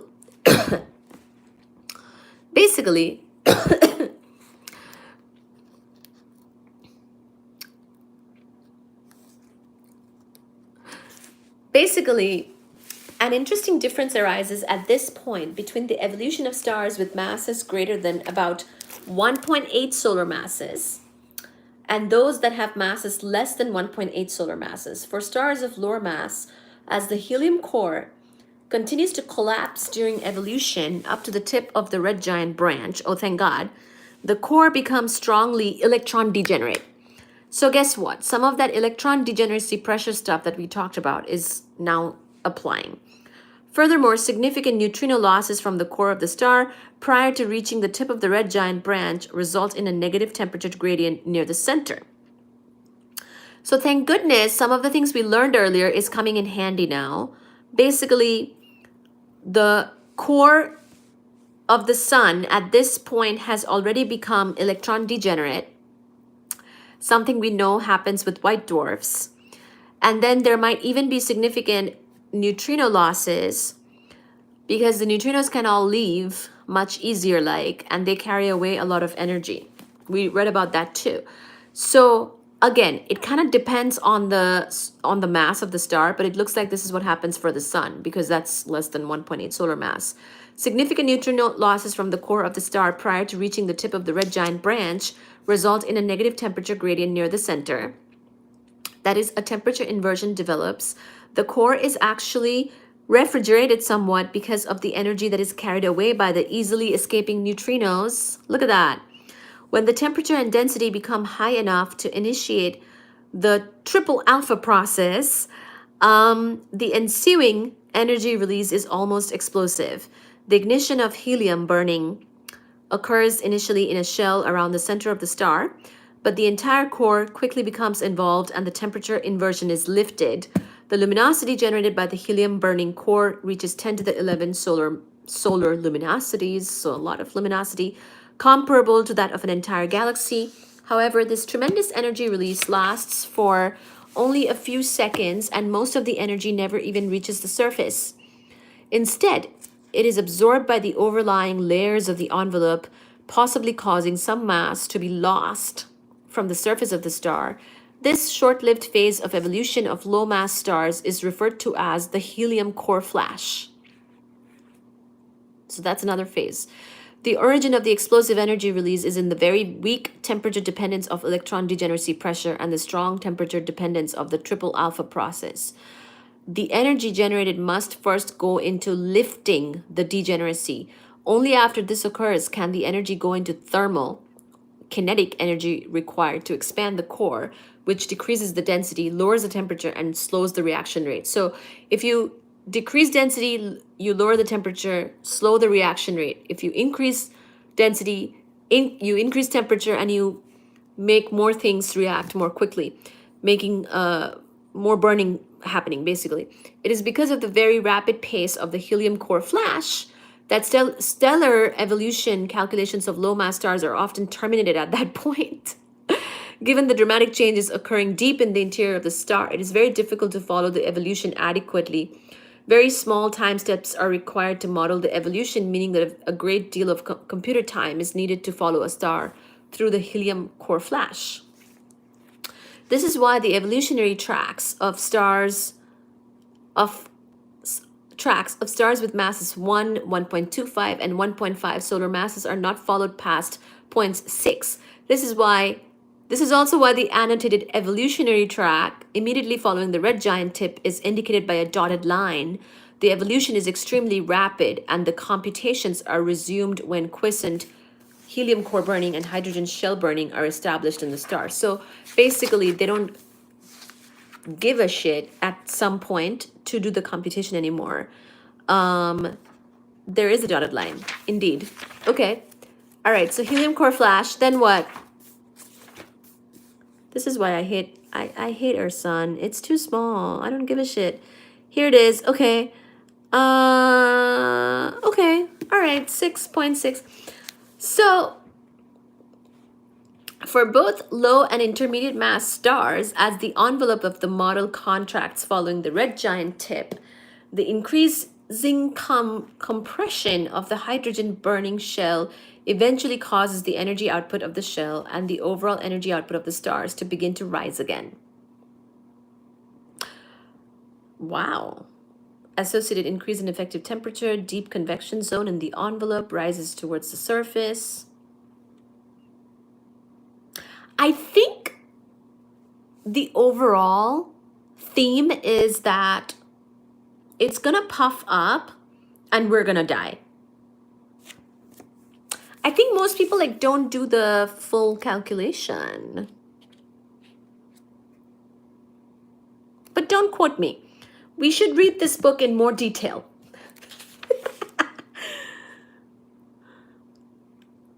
Everything is about this more. I feel like because the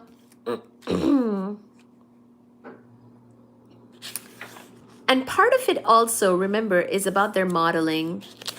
All of this is modeled. And if there's a lot of detail, I don't give a shit. if there's a lot of detail in the modeling, because these are some pretty intricate little steps in the star, right? Like all this mass loss and whatnot is gonna make it very difficult to model, actually. I think, yeah. Our sun, I think I just didn't care enough about our sun in grad school.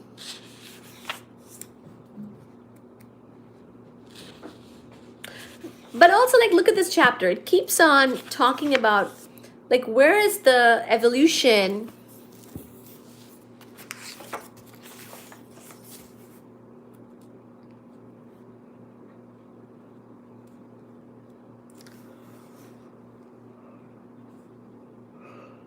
They don't talk too much about...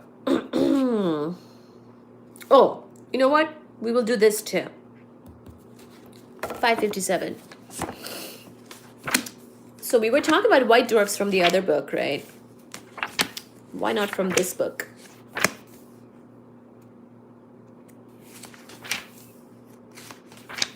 Oh, yeah. Hi.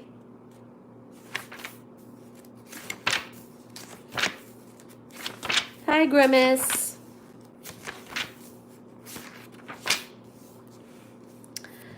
So,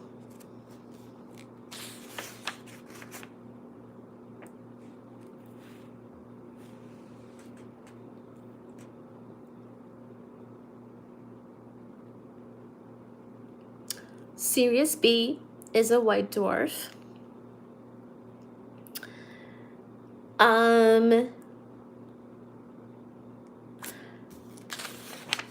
I wanted to know, in the context of our own sun, what will happen, but okay. Ooh. Oh, wow. You know what?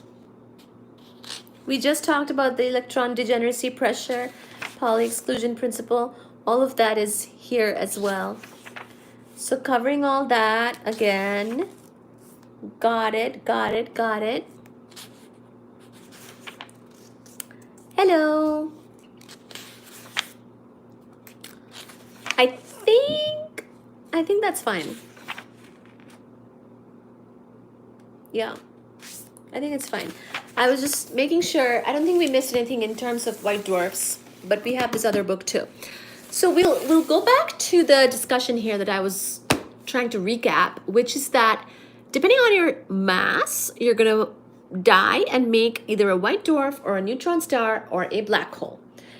We went into some depth today to understand more about these low mass stars. There are some questions still that we might want to cover later on as far as exactly what will happen to our own sun. It looks like sometimes people model things and then they don't model certain parts of it. Beautifully said, thank you. And they leave it as dots on the plot because those parts are kind of harder to model. Looks like even within lower mass stars, there is some diversity of behaviors.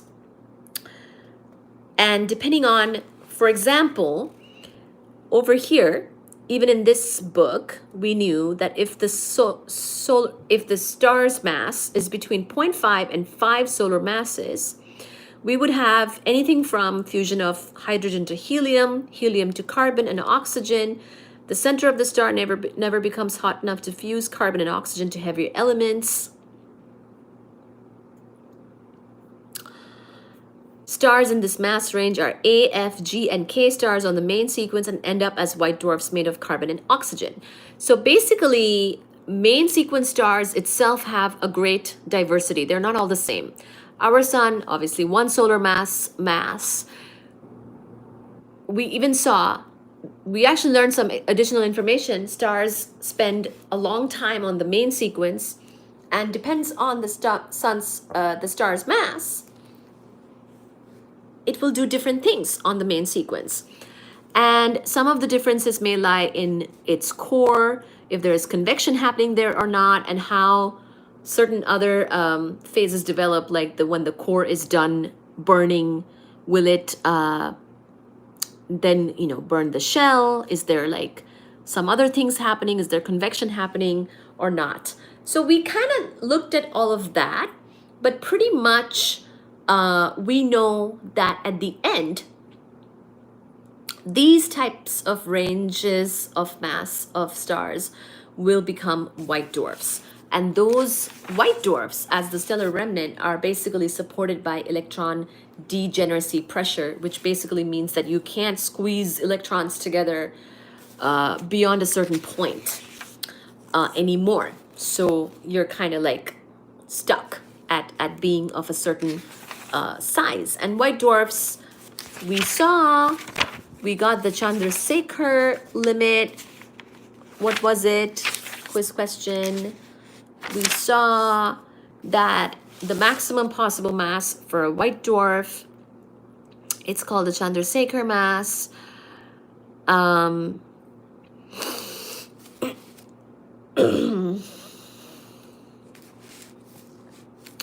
And it comes out to be something like 1.4 solar masses.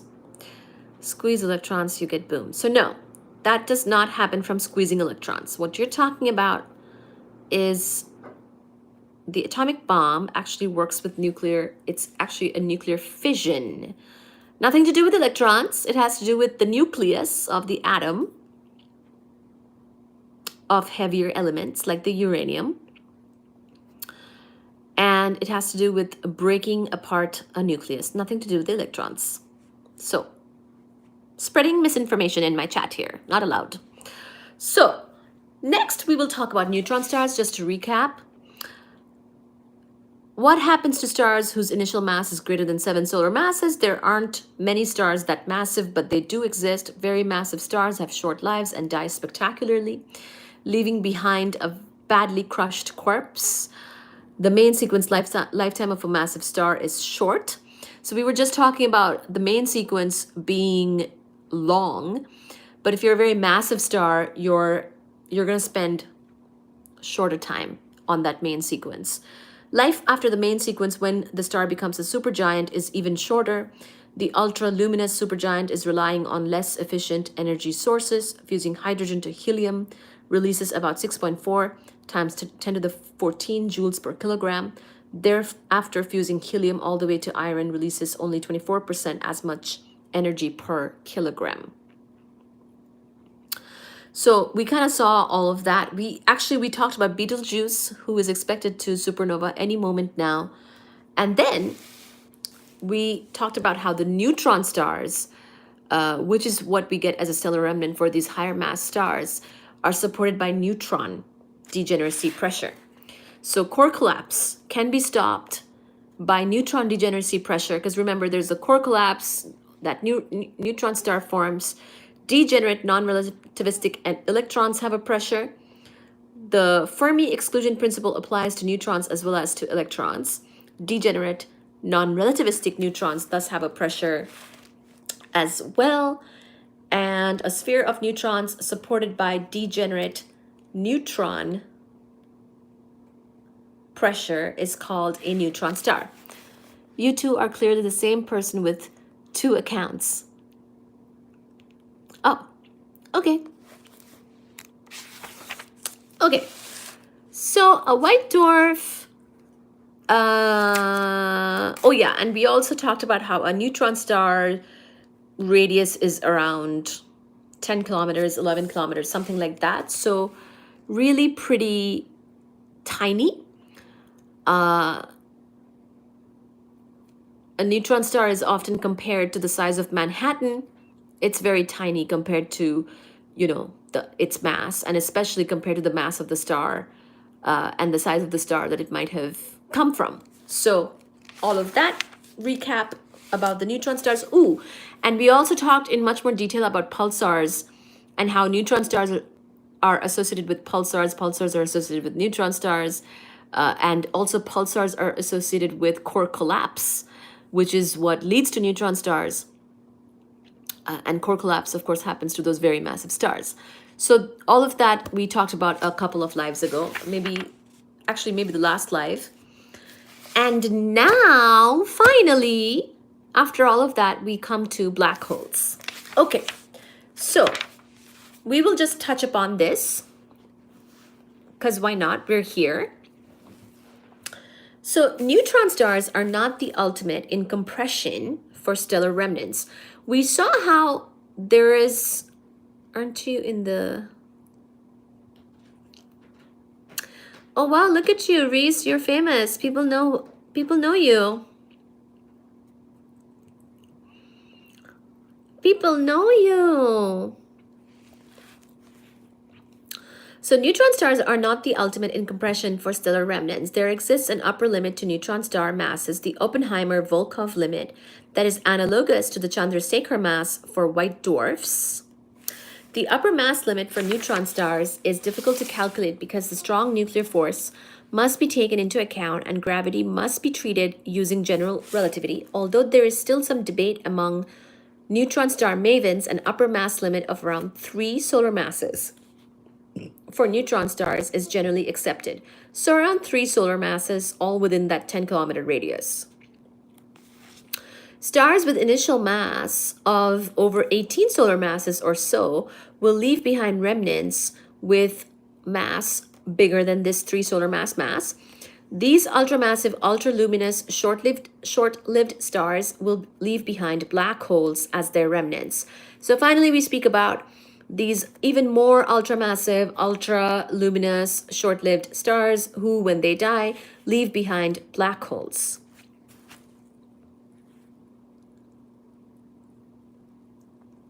Okay, a black hole can be defined quite simply as an object whose escape speed is greater than the speed of light. So pretty much a black hole is a massive object from which even light cannot escape. So they're black. So for a spherical body, the escape velocity is going to be 2 gm over r all to the 1/2, where that escape velocity is going to have the speed of light, because even light doesn't escape. So you put in the escape velocity to be c. When a body of mass m has a radius of 2 gm over c squared, if you square the previous equation, you get our Schwarzschild, and that is the critical radius of a black hole. So it really depends on how compact one is, how compressed an object is, because if it gets to its critical radius, this is the Schwarzschild radius, which is also the radius of a black hole. So anything can become a black hole if it's squeezed enough. The critical radius at which a mass m has an escape speed equal to the speed of light is called the Schwarzschild radius. R. Schwarzschild, after the physicist Karl Schwarzschild, who first calculated it in a relativistically correct manner. In general, you don't expect... Hi, Gurjar. Hi, hello. In general, you don't expect Newtonian calculations to give the correct results in the highly relativistic regime. In the case of computing the Schwarzschild radius, however, it works out correctly. Any object will become a black hole if you squeeze it until it is smaller than its Schwarzschild radius. An astronomer with mass of 70 kilograms will become a black hole if he or she is squeezed to a radius of 10 to the minus 25 meters. So even if you, for example, Gurjar, is squeezed enough, you might even become a black hole. I'm opening one of those up. USA, welcome. Coffee. Hello. While it's not practical, nor in most cases desirable, to squeeze an astronomer to the submicroscopic size of 10 to the minus 25 meters, it is practical to squeeze an extremely massive star down to its Schwarzschild radius.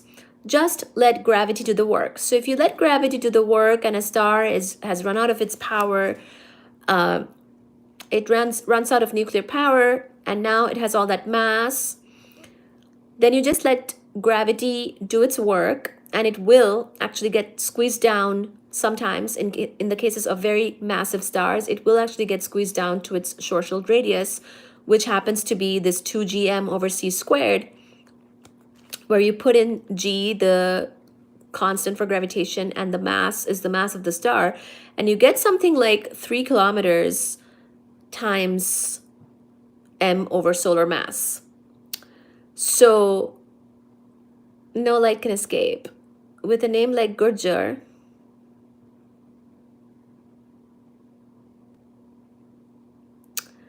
okay, that's weird.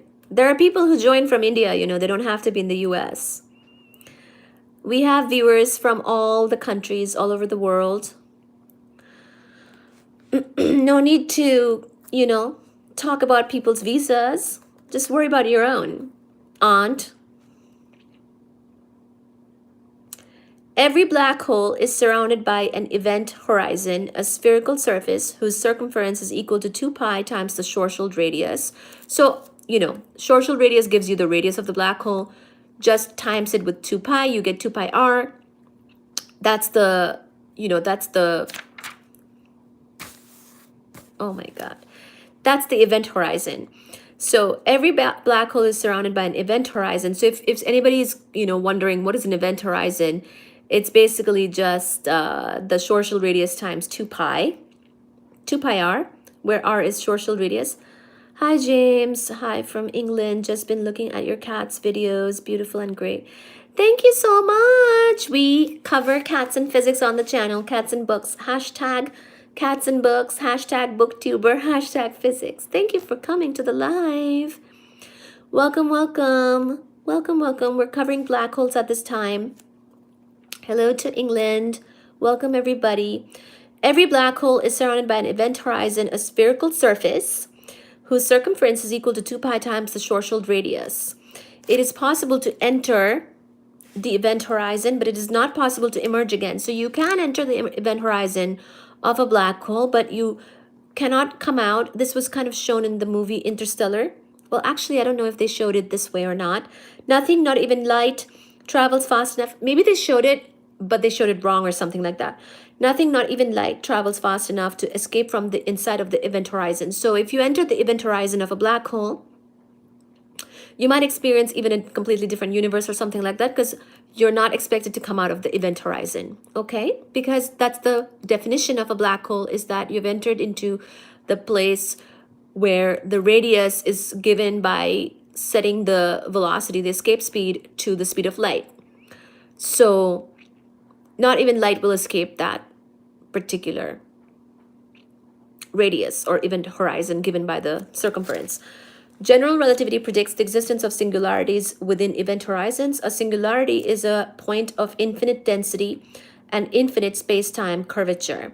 So this is a general relativity singularity, which is oh,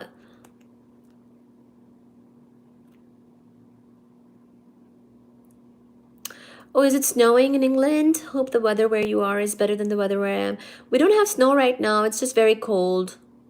It is really cold here, but it's not snowing at this time. Greetings from Germany. Hi! Welcome to Germany. Hi, Staffordshire. Welcome to Germany. Welcome, welcome. Thank you for coming to the live. So, you know, this whole black hole situation, we actually talked about this back, I believe, in the November live streams. Basically, solving Einstein's equations for a black hole was one of the, if not the first time, the Einstein's equations were solved exactly by this guy called Schwarzschild.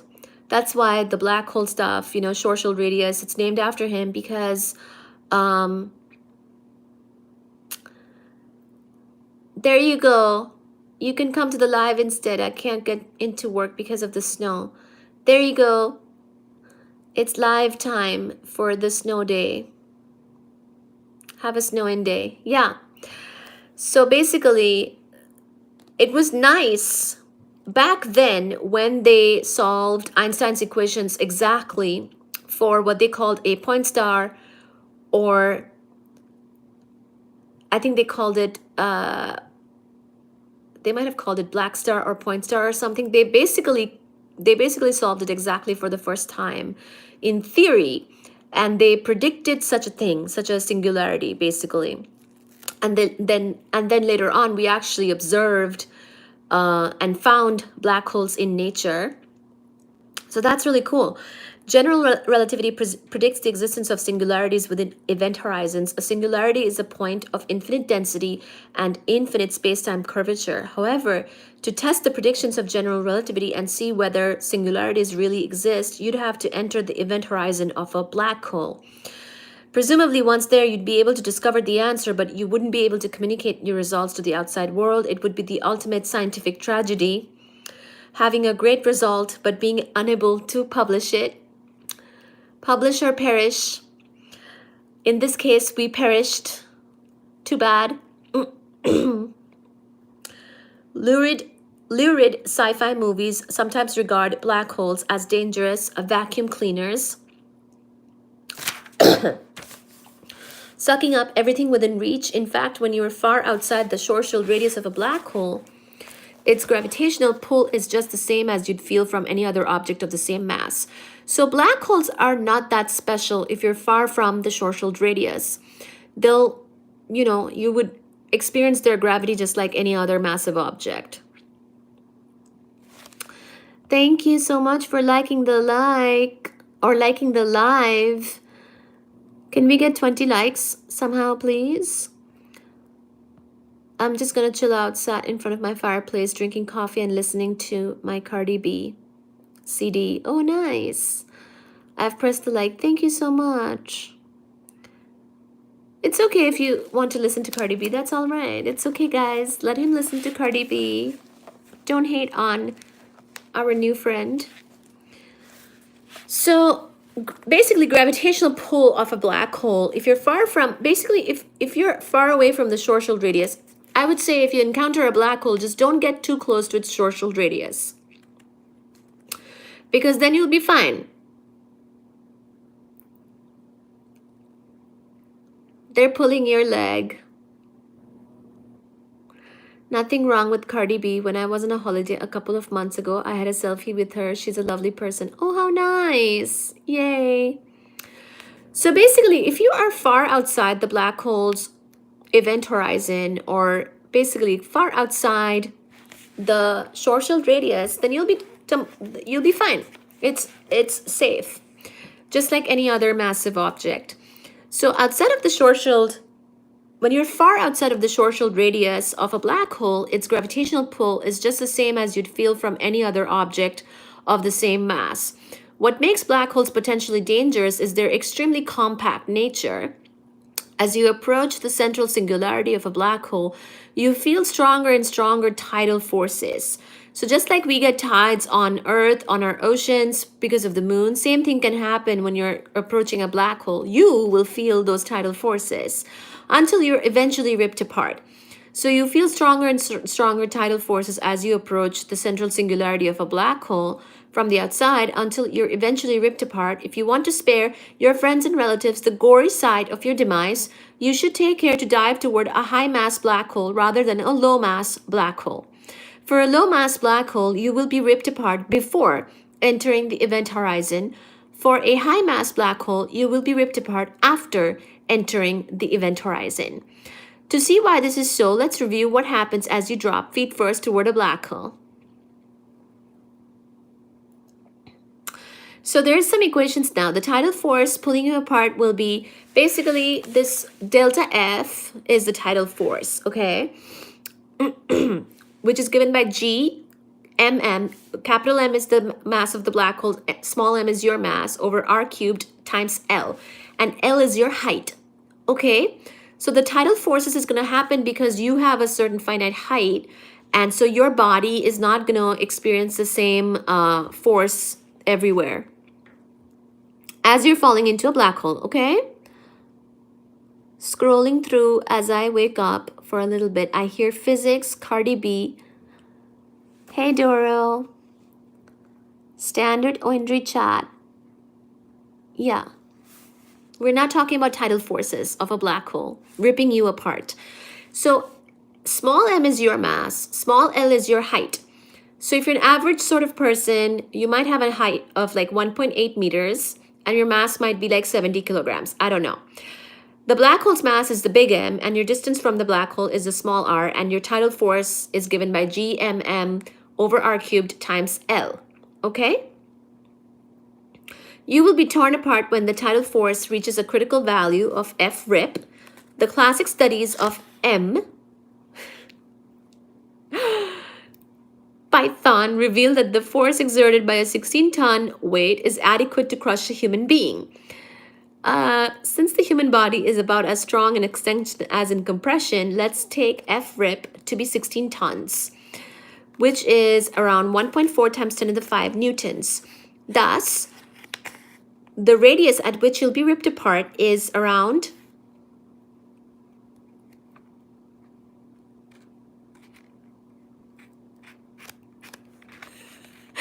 yes, exactly. Anyway, once these math things are done, basically you will be ripped apart exactly at the Schwarzschild radius when capital M is 2,000 solar masses. For lower mass black holes, the R rip is going to be greater than R Schwarzschild. So you will be torn apart before having a chance to reach the event horizon. This is why they're saying if you don't want other people to see you getting ripped apart, you should pick a higher mass black hole. If you want to see what life is like inside an event horizon, be sure to choose a black hole with mass much, much greater than 2,000 solar masses. You can curl yourself into a sphere to decrease your height, but this delays your tidal disruption by only a small amount. So if you want to feel less tidal forces, the rip apart is going to happen because of the tidal forces across your body, because you have a height. You're not a sphere.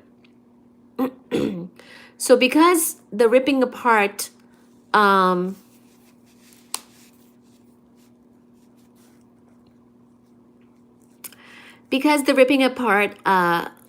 kill you, if you don't want to be killed before entering the black hole, then you might want to choose a black hole of a higher mass, basically. If you want to dive into a black hole, you must first find a black hole. This can be difficult since, after all, a black hole is black. We can, however, detect black holes indirectly by their gravitational effects on nearby matter. So you'll be surprised that black holes, do affect things around it enough where sometimes they can give themselves away.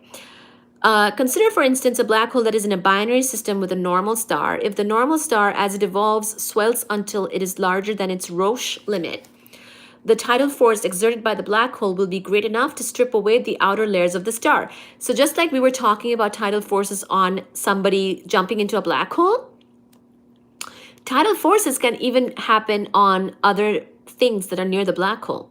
The stripped gas, such as the outer layers of the star. So actually a black hole, depending on which black hole, where it is, whether it's in a binary or not, can start to basically strip the outer layers of a nearby star.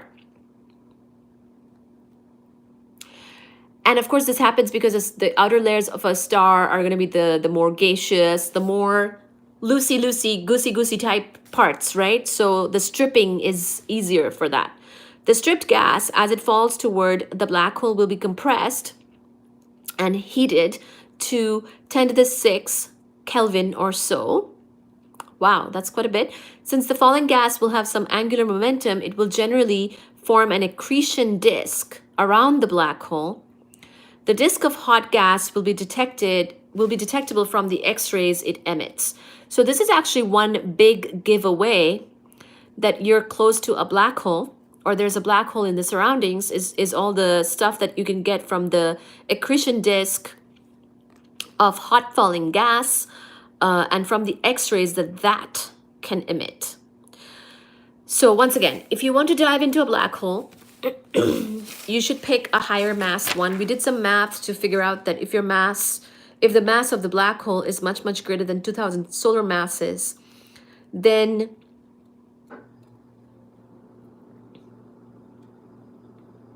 your ripping radius will be after you've crossed the Schwarzschild radius.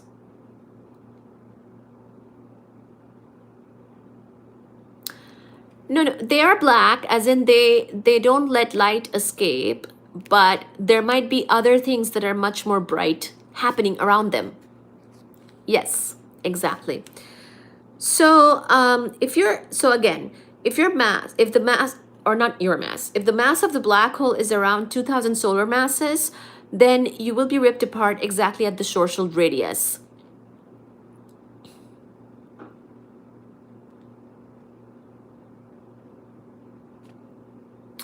So if you want to see what's inside a black hole, you might want to pick one that is bigger than 2,000 solar masses. We're reading from this book called Foundations of Astrophysics. It's a textbook for astronomers and astrophysicists, written by Barbara Ryden and Bradley M. Peterson, who are both professors at The Ohio State University, where I went to school. One strong candidate for a binary system, including a black hole, is the X-ray source V404 Cygni. At visible wavelengths, V404 Cygni is a spectroscopic binary with a relatively cool subgiant, spectral type K04, orbiting a dark massive companion with a period of P equal to 6.47 days. If we're looking at the orbit of the subgiant edge on, the orbital speed we deduced from its periodically varying Doppler shift is 209 kilometers per second. The minimum possible mass for the dark massive companion given these observed parameters is around 6 solar masses, far higher than the maximum permissible mass for a neutron star. A more detailed model assigns a mass of around 10 solar masses to the black hole and around 0.6 solar masses to the subgiant star. Snow in, move everyone to the snow, enjoy it while you can. Yes, enjoy the snow. Make a temp home in the snow. What? They might not be as black as the name implies. Yeah. The surroundings of the black hole can be very, yes, exactly. The surrounding area, yes. the surrounding area can be very bright and can give away that there is a black hole. So I'll look at this picture. It's basically showing a black hole that's kind of eating a nearby star. It's an artist's impression of a black hole accreting gas from a stellar companion. So if a black hole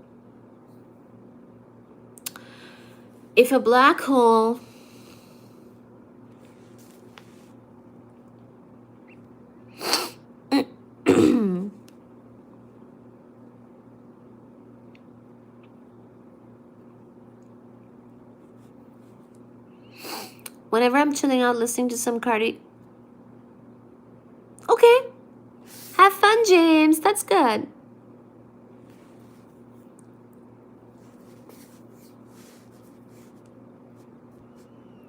That's okay.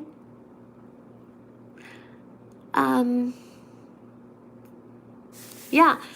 Okay, the chat has gotten wild, which is fine. Can everybody please like the live so I can get at least 20 likes? Thank you so much. Thank you. Thank you so much. Please like the live. You know I liked it. Oh, thank you. Thank you, Doro Doro. I don't even know what Luffy has said, but cool. So, basically, yes, we actually looked at another, you know what we should do? We should talk about Sagittarius real quick while we're on the topic of black holes. I don't know what's more baffling, astrophysics or you guys. Yeah, that's okay. James was not trolling. He's serious about this, and that's fine. That's completely fine.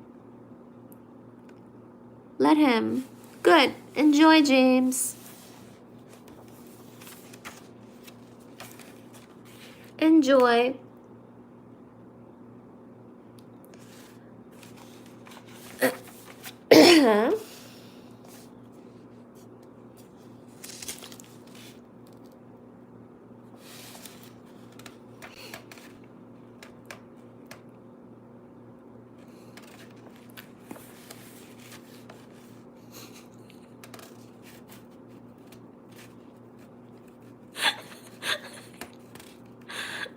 Do you, James? She believes you. No one else does. Do what you gotta do. What do you mean no one else does? This is a thing. I learned about it in a psychology class.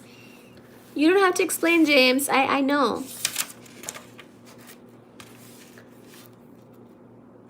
Why does no one believe him? You should believe him. What is... I learned about this in school. It's a thing. It's nothing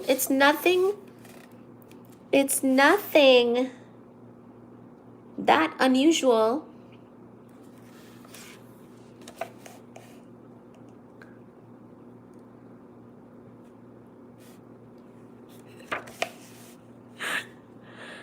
How do you know my name? Reese, have you told people my name? Yeah, it's no big deal, guys. It's really no big deal. A bridge. Oh, you want to build a bridge for me? You mean like between the US and Europe or something like that? You should. You'll build a bridge for me? You should. How do these people know my name now? Reese, have you told people? Don't tell people my name. 462. I watch a guy's channel called Glasslinger. He repairs antique radios and wears a frilly dress. He's brilliant. Yeah. Oh, is my name at the top of the screen?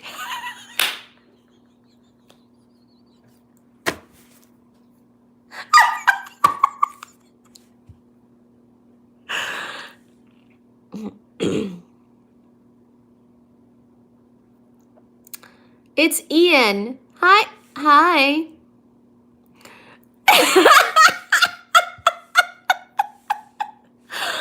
Hi, Cassia. Hi, Cassia Lomai. Hi, you're so beautiful. Thank you. Can you say my name? It's Ian. Hi, Ian. The reason why I wear is because of my old job. I was an actor on stage in the Rocky Horror Picture Show. That's brilliant, James. Carry on. Your name's at the top of the screen, to be fair. I don't want to know anyone's real names. I'm an anime animal on the internet. See, Doro Doro has the right idea. Doro Doro is the only one who has common sense. Oh, wow. My hair like dried during this live and it became so much more fluffy than before. Now it's getting out of hand. It was more like compact when it was wet. I don't want to know anyone's real names. Hey, Doro, I only wear when I'm home alone. Gotta go, then we're all doomed. Sick wine has returned, how art thou? Crazy sick wine, you've missed a lot. Things have gone from solar mass stuff to Cardi B. And we ripped apart somebody near a black hole. We did the math of what it takes to rip somebody apart after entering a black hole. It depends, of course, again, on the mass of the black hole. Yay, everything depends on the mass, pretty much, with astronomy, okay?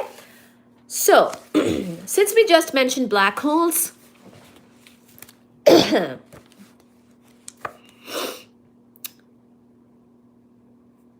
oh, Reese, yes, you should get some sleep. Doral, you guys are not supporting James in any of his choices. Be more supportive. You're not supporting his music, his clothes. What the heck?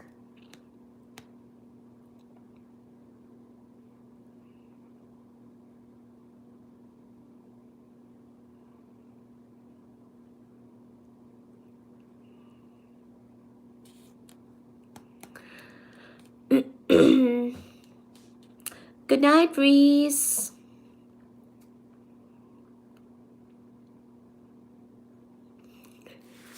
If I have to pick one, I'd say the music. There you go. Wonderful. Sorry, I have OCD. Making sure.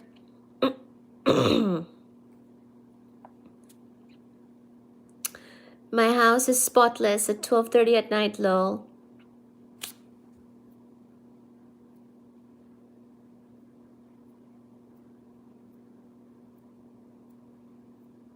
He might not be. The clothes and the stocking are fine. See, Reese has a completely different opinion. He's fine with it.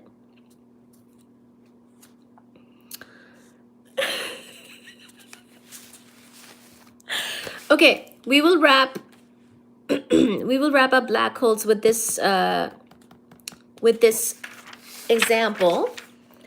So, this is going to be great.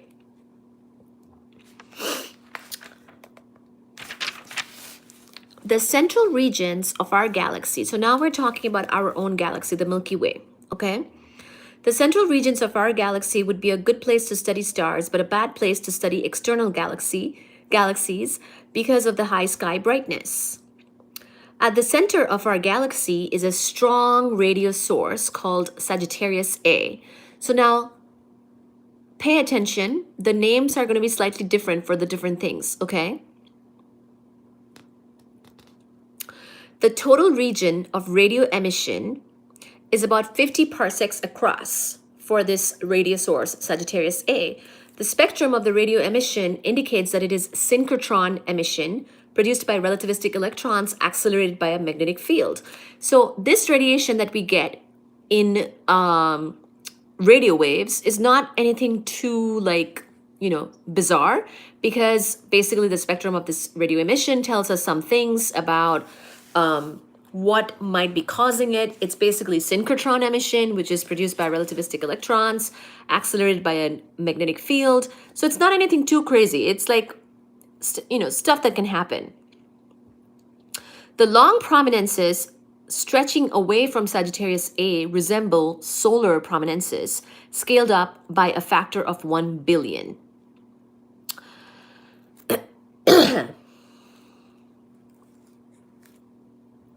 The early radio observations that detected Sagittarius A were of low angular resolution and merely revealed the presence of an unresolved blob of radio emission.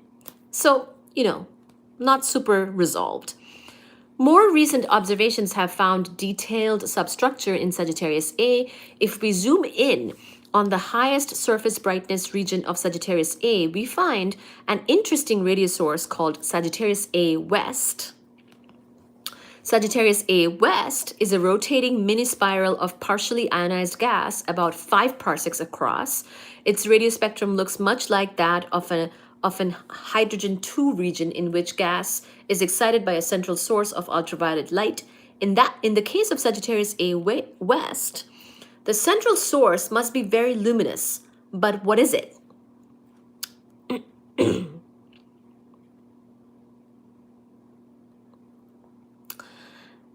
Bye, James. Thank you for subscribing. Thank you so much.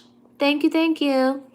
If we zoom in on the center of Sagittarius A West, we find a highly compact radio source called Sagittarius Star.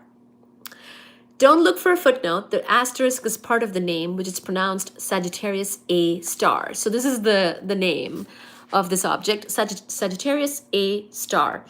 The angular size of Sagittarius A Star has been measured using radio interferometry at a wavelength of around 7 millimeters.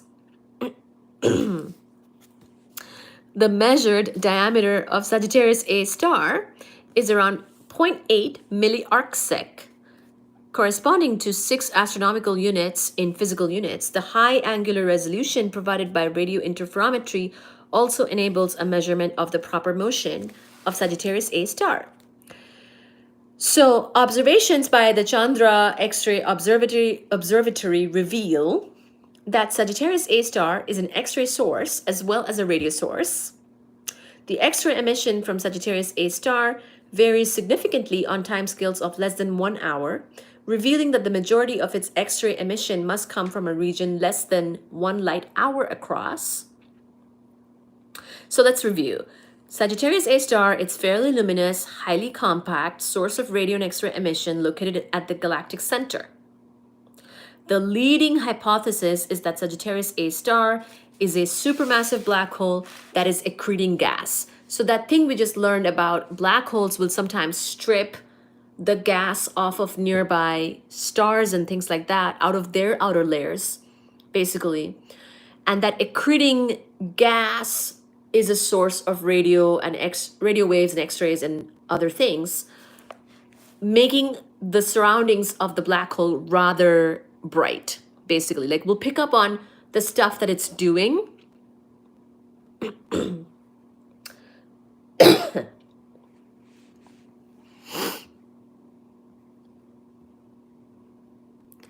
Hi, James. Hi, Doro. Hi, Reese. Hi, Manuel. Hi, Manuel. Purple silk or red silk? I like purple. I like purple. Hi, Manuel. So this supermassive black hole is accreting gas. And because of that accreting gas, we get the radio waves and the X-rays. It's basically stripping gas from nearby objects and making all of that mass kind of fall into the black hole, basically, because it's a supermassive black hole.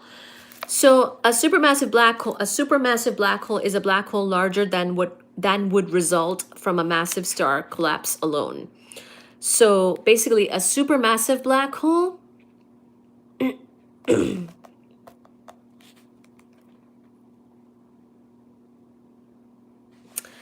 is not just a black hole that comes from the collapse of a massive core collapse of a star. It's basically gained more mass since that. So a supermassive black hole is a black hole larger than would result from a massive star collapse alone. The black hole hypothesis is testable by looking at the motion of stars in the vicinity of Sagittarius A star. If there's a black hole present with mass M black hole much greater than a stellar mass, then stars on elliptical orbits around the black hole will obey Kepler's third law. So we also talked about Kepler's laws recently, maybe a couple of lives ago. And so the stars around the supermassive black hole will actually follow this Kepler's third law for their orbital periods, right? So we can confirm that that's what we have at the center of the galaxy here. Purple it is. Bye. Bye.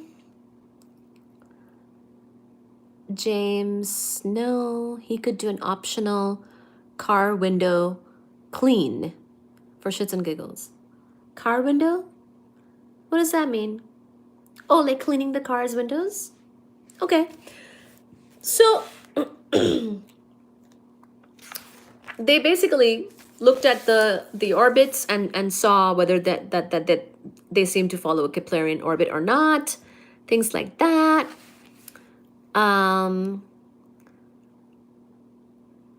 Right, I'm going to bed. Much love. Take care, guys and girls. Thank you so much for being in the live and listening all this time, Reese, and for your questions. Good night. Good night to Belgium. Good night, good night, good night. Bye. Very good. Love it. Thank you, Crazy Sick Wine. Good night. Bye. Have a good sleepy sleep. Hope Monday is a good day. Bye, Belgium.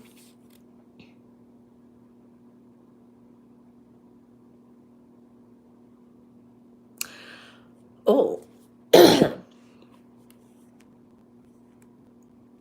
By gobbling, so a few lines down, by gobbling a solar mass of material every few millennia, the central black hole of our galaxy could have grown to its present mass. So it might have started as a black hole like normal from the core collapse of a star, of a very massive star, but then it has been gobbling material of around a solar mass, which is our sun, every few millennia. And that's how it has grown to its present mass. That's how it's become a supermassive black hole.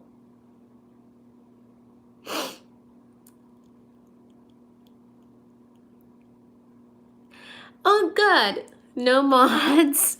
Time to post evil stuff while you talk about the stars collapsing, which is admittedly one of the best things I've heard you discuss. Oh, good. Thank you so much. I think it's fascinating.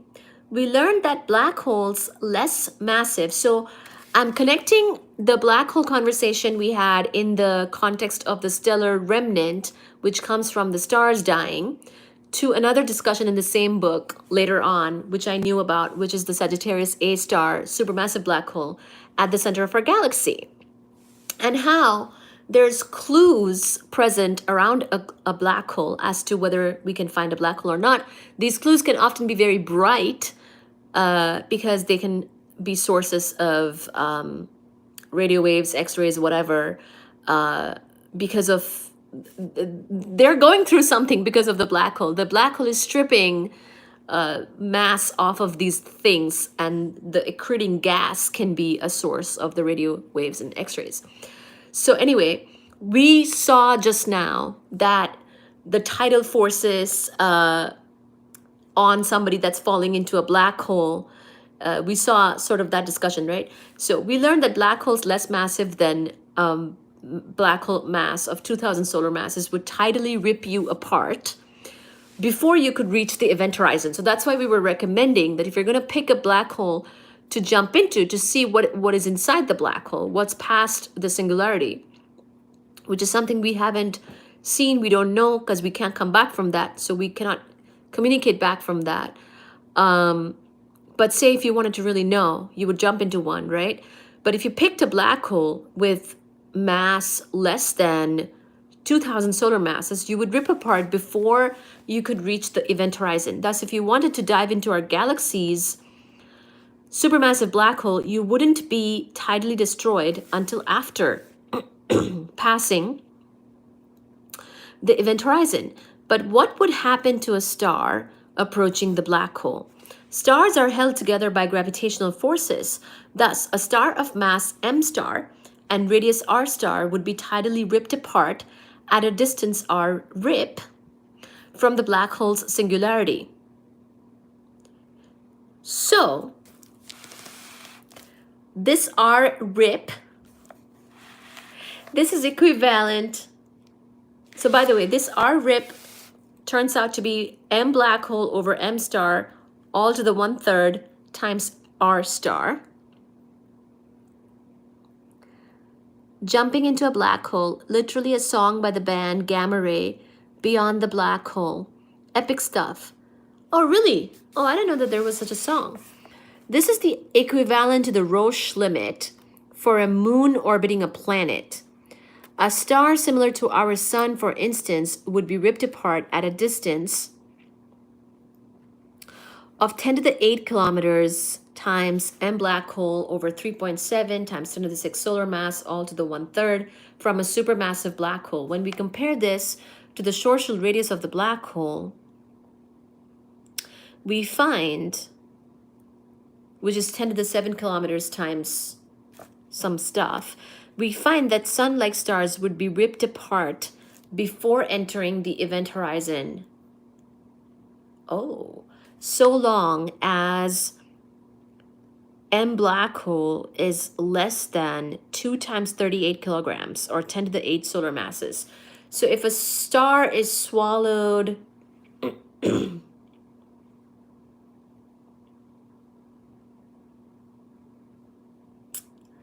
oh, really? If a star is swallowed whole by a black hole, it doesn't produce a major outburst of radiation before it enters the event horizon.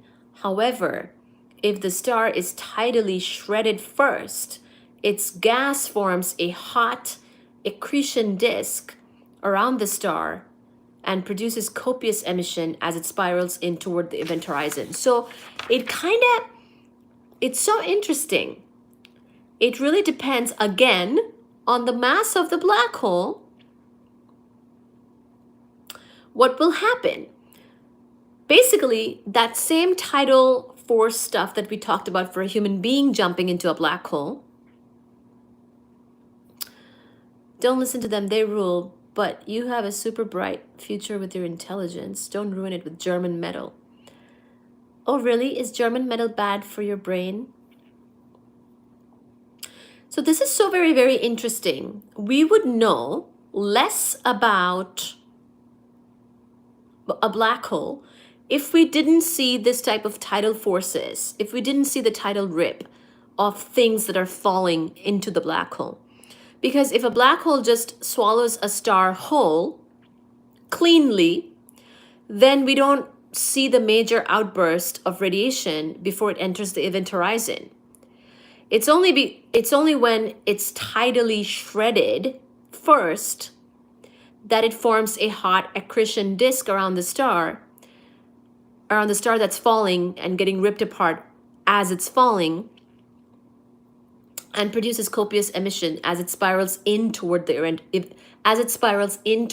event horizon. So if we catch it spiraling in,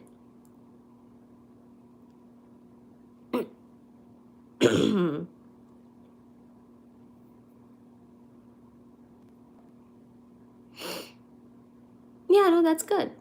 That's good. If we observe something being spirally going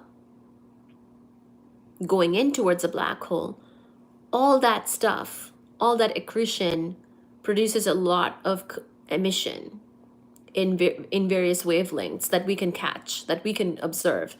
Then we know, oh, that's what's happening. There's a black hole, it's doing that thing.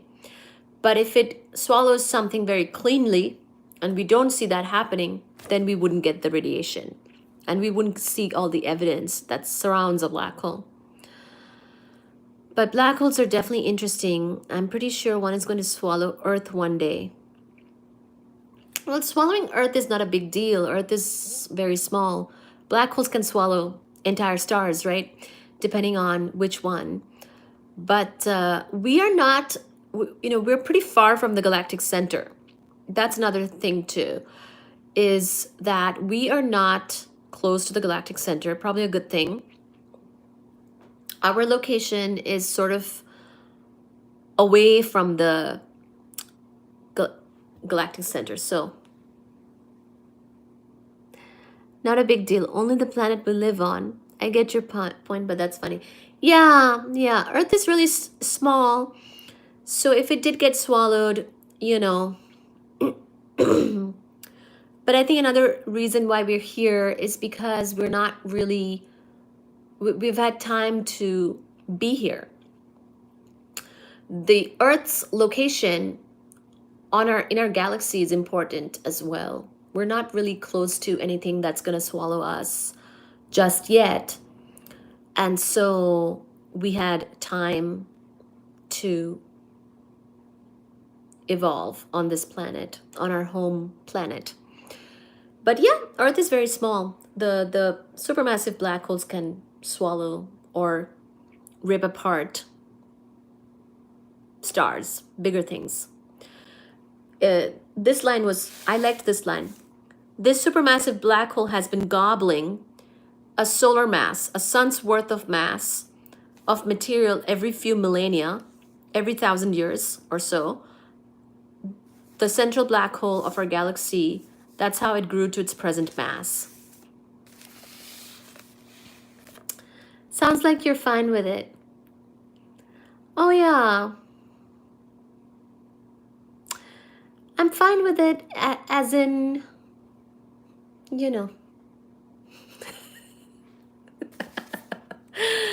Thank you. So that was the other connection I wanted to make. We spoke about the different ways in which a star can die. More like we spoke about what a star becomes after its death as a star. To be a star, you kind of have to be this gaseous, burning thing where the nuclear power of the star, making things like helium from hydrogen or carbon and oxygen from helium, those types of things, those types of nuclear reactions basically keep a star alive and going against its own gravitation. Once it runs out of its nuclear power, it will collapse upon itself, upon its own gravity, and depending on its mass, from lower to higher mass, it will become either a white dwarf or a neutron star or a black hole. We had covered white dwarfs and neutron stars in some previous lives. I think the last live we talked more at length about neutron stars, which have star in the name, but really it's a stellar remnant. It's not really a star. It's a dead star supported by neutron degeneracy pressure. And we talked about that, what that means and things like that, and how these neutron stars are thought to be pulsars or pulsars are thought to be neutron stars. Stuff like that. Yes, I talked about neutron stars too. And then we kind of needed to talk about black holes still, so we did that today. And then I also connected the black holes, which are, of course, the remnant from very massive stars. The most massive stars, ultimately, when they core collapse, they can become so compact that compact object or its remnant is basically a black hole. Because if you become compressed past your Schwarzschild radius for any object, doesn't even have to be a star. Even a human being can be compressed to the point of becoming a black hole. But it's not that difficult for a star because a star has a lot of mass. If all of that is collapsing under gravity, and if there is a ton of mass, especially, again, depends on the mass, then it could become a black hole, and it does become a black hole in many cases. So we kind of looked at that, the Schwarzschild radius math and all of that, and we saw, you know, in certain cases, if a big enough star, as in a massive enough star, is compressed to something like 3 kilometers, it basically becomes a black hole.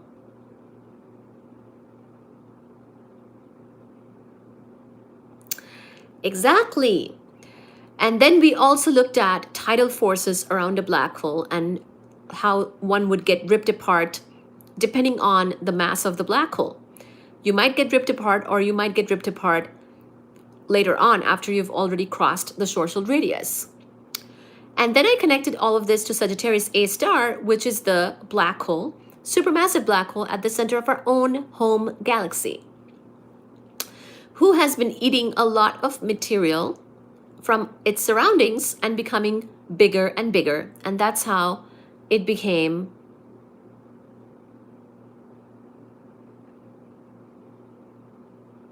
a supermassive black hole.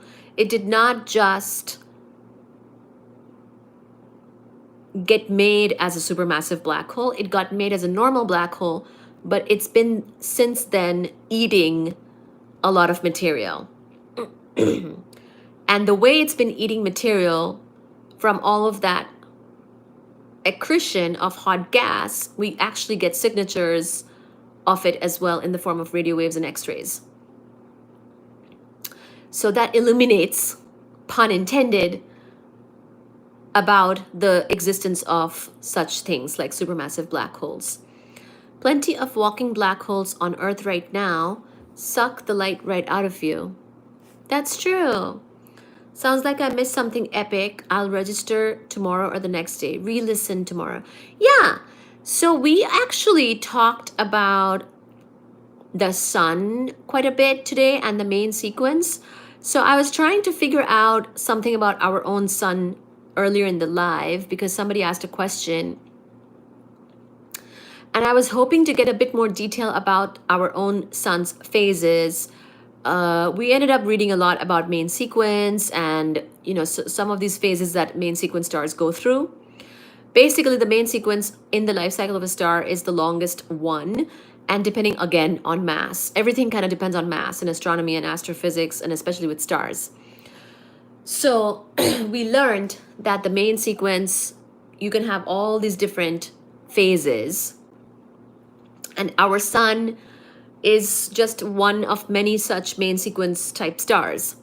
So it may be doing, you know, something like this or something a little different. You know, we looked at a couple of different examples, a solar mass example and a 5 solar mass example.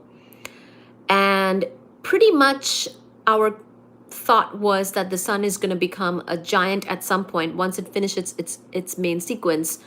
And that would be detrimental for our environment at that point. So we might not have to wait until the sun's death to die. We may die sooner. Okay? Also, we just don't know what would even happen to the human race at that point, whether we would, you know, there could be some other thing that kills us first. Crazy Sick Wine says, what are your thoughts on the future of physics? Is it progressing or has it come to a halt?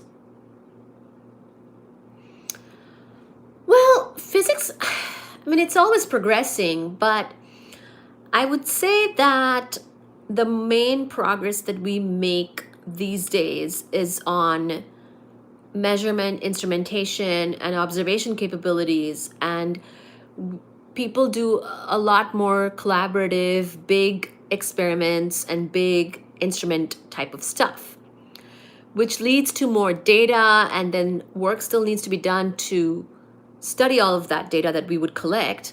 So sometimes I feel that by becoming good at something, you still have to do the work. So basically, we have better technology to make observations, to collect data. But that does not mean that everything is easy. It actually means that we have more data to work with and analyze and understand. And it might actually increase the volume of work that we would have to get through. So we actually need more people to work on everything, you know? So contrary to what like people might think, I feel like there's always more and more work to do. And it's you know, that's why I think it's a very abundant field to be part of physics, astrophysics, astronomy, cosmology, all of these fields. Like, it can feel like there's a lot of competition and a lack of money and things like that. But I feel like as far as opportunities go, it's a very abundant time. Uh, you can pick a topic and probably study it forever and always have more things to study, is the nice thing about research. So I think there's a lot of potential for progress just because we're definitely doing a lot of work and collecting a lot of data. Um,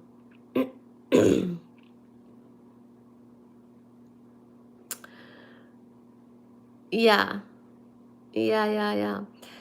But also, ultimately, we need good people to be working on all of the different projects. So I think that's actually more important than ever. Ultimately, it does. What I noticed about science and about doing science and different projects is that it ultimately comes down to people and who is working on what. It really is as simple as that. It's not so much, it ultimately depends on ownership. Basically, you need people to take a lot of good ownership over these various different projects, and then they actually get done. Versus,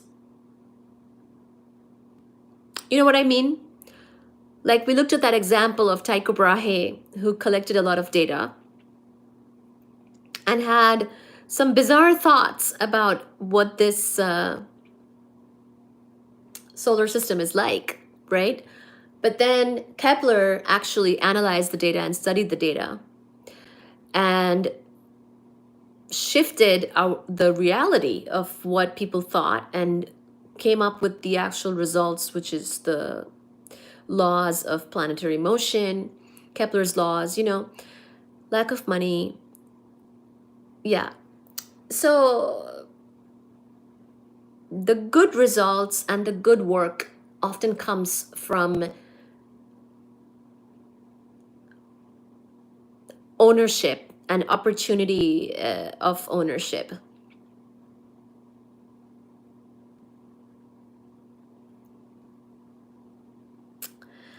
And some people, I feel, don't provide as many opportunities for ownership for the younger people.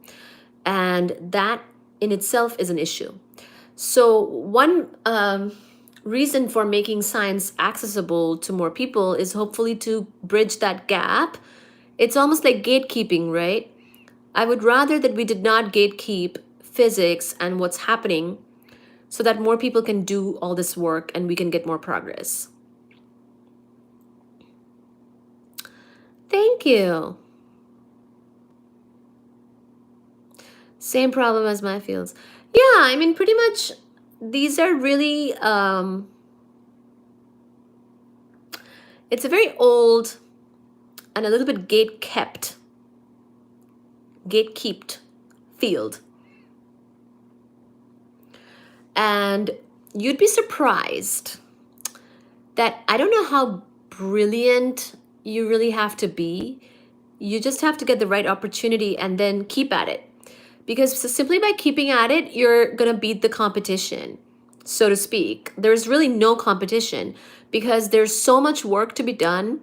Is there really any competition? Not really, because you could just pick a topic and probably nobody else is doing it because there's so many topics. So if you become a grad student and you pick that topic and then you study it and then you keep on researching it, if there are funds, if there's a way for you to like sustain yourself, you can pretty much keep on doing it forever. And probably without competition, because most people are not going to persevere and most people are not going to work on that exact same topic because there's so many subtopics. So yeah, I would say there is a lot of potential, and just pick something that you like. So that's why I really think that in physics, astronomy, astrophysics, cosmology, whatever, it's really about picking something that you like. And like astronomy, something like astronomy, astrophysics, like why would you even do it if you didn't like it, right? I mean, for me, I think it's easy to like it because these are such interesting topics.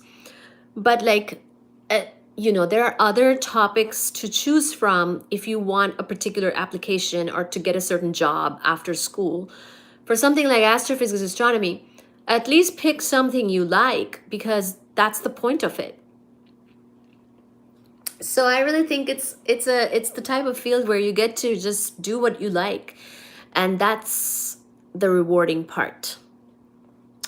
And no matter what the result is, you did something that you enjoyed.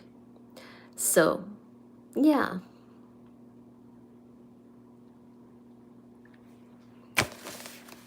Yes. So anyway, thank you everybody for listening so long today.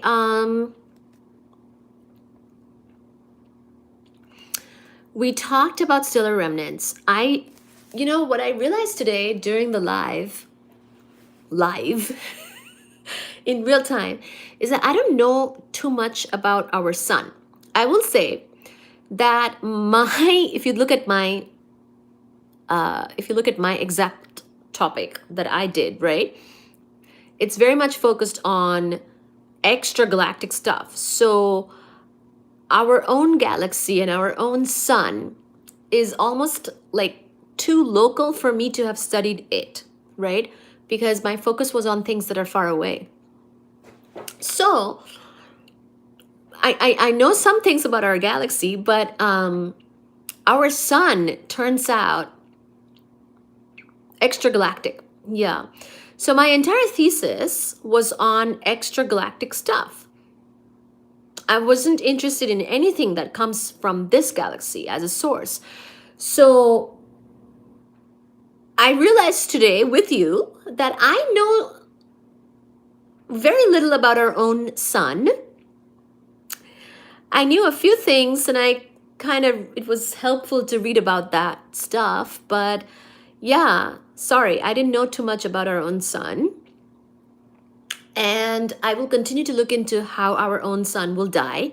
I kind of know, like, it's a main sequence star, so it'll probably become some sort of giant at some point and it'll puff up, and that'll be bad for us. But I wasn't super, like, knowledgeable about it. So you should keep that in mind,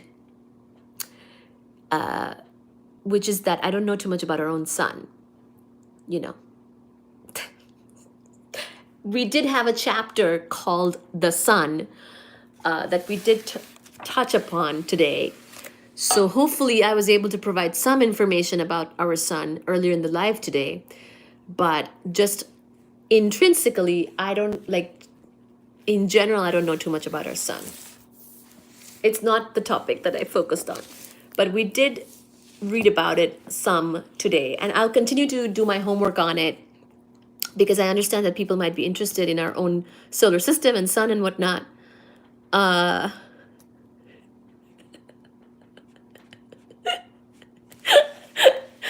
So we did look at it a little bit today. If you go back into the live, from this book called An Introduction to Modern Astrophysics, second edition by Bradley Carroll and Dale Ostley. There is a whole chapter on the sun, but unfortunately they didn't really cover it from the perspective of the sun's phases of its life cycle.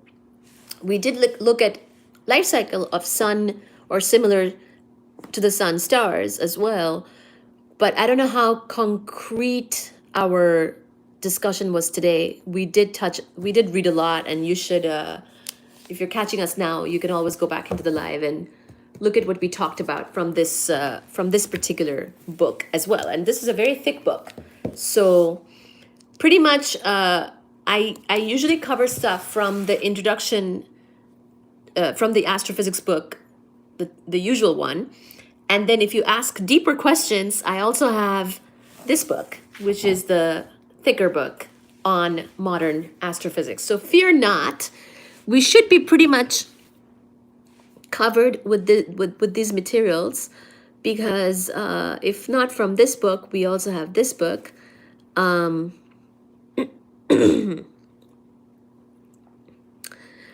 whatever I don't know, I can still look it up from this other book. Makes sense. It's why you're fine with the earth being eaten. Hi, Callie. How are you? Long time no see. How are you, Callie? Thank you for all you do. It's much appreciated. You're the reason why teachers are so crucial in human existence. Thank you. That book is still... Yeah. So, whatever I don't know is in this book.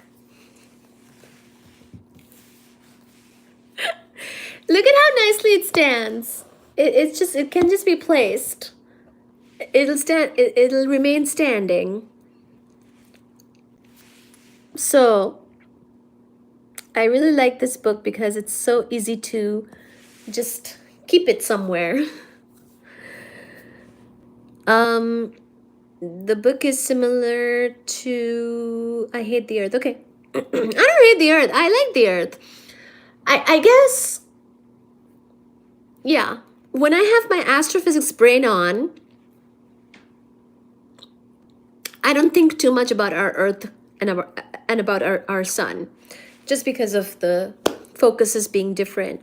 But I like our earth as our home. I do like it a lot. I wouldn't want it to suffer. So yeah, anyway, I'm gonna start charging my phone and put it over there and I can continue. I think you're lying. Oh no! Why? Why do you think I'm lying? Okay, let me start charging the phone. Do you have to work tomorrow, Dora Dora? Thank you for everybody's discussion tonight. This was very helpful. It got really cold down here. Ooh, and then let me also do this. You can see what we covered. We can look at an accreting black hole, because why not?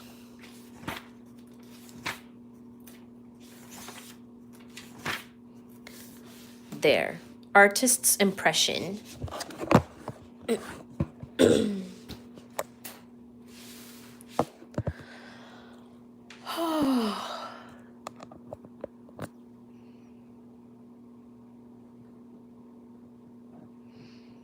Oh, good. Snow day for Dorodoro? That's awesome. Here's an artist's impression of a black hole accreting gas from a stellar companion. You can enjoy that while the phone charges.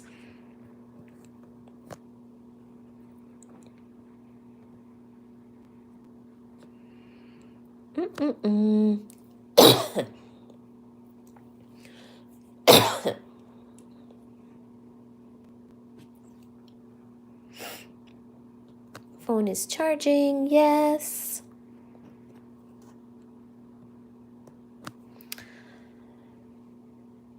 So exciting. So tomorrow is a snow day for some people. Maybe we'll go live again tomorrow afternoon and leverage the snow day for many people tomorrow. Wow. Did not realize that tomorrow's going to be a snow day for people. Snow and ice day. But I'm gonna hit the hay, stayed up to hang out and interact for a bit, but it's sleep time. Have a good night. If I can't join, hope all the streams do well. Thank you so much. Good night, Dora Dora. Good night. Thank you, everybody. Yes. Enjoy your snow and ice day. Stay home, hopefully. Stay warm. And everybody, tomorrow is snow day. Be careful if you're driving. Try to stay warm. Don't slip. And hopefully everybody's safe and can enjoy and join my live. Awesome. Thank you. Oh, see you tomorrow. Thank you, Ben. Thank you, Ben. Thank you, Doro Doro. Thank you, everybody. take care tomorrow, and hopefully we will see you really soon for my snow day live. Awesome. Thank you so much.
Mama.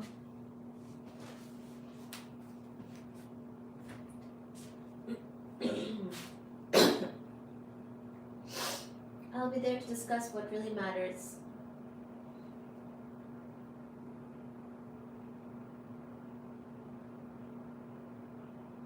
Very nice.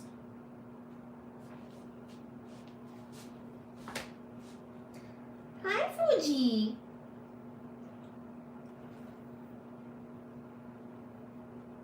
Hi, Fuji. Hi, Fuji Bublai.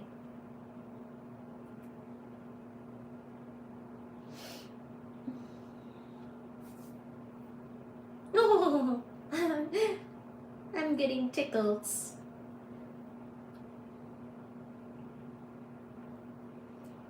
Oh my gosh. Thank you, everybody. Kitty cats are tickling me. Kitty cats are tickling me. Oh my gosh.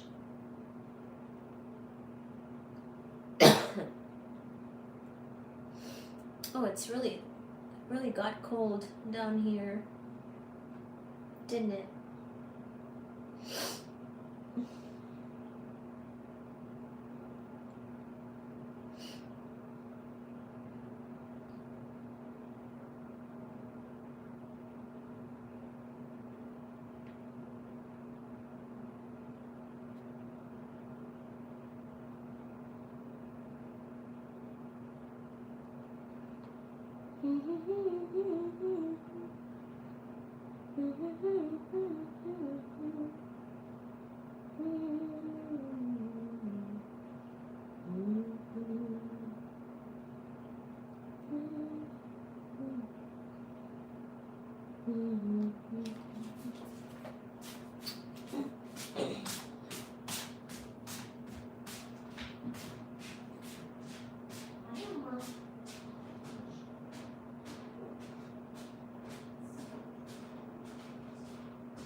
I'm not sleeping yet, but almost there. Are you asleep? Not yet. Almost ready for bed. Almost. It's very cold down here. So yeah, almost going to bed. Are you sleeping?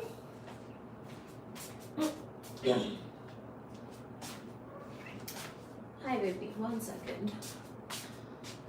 Oh, you know what? I forgot something. It's upstairs.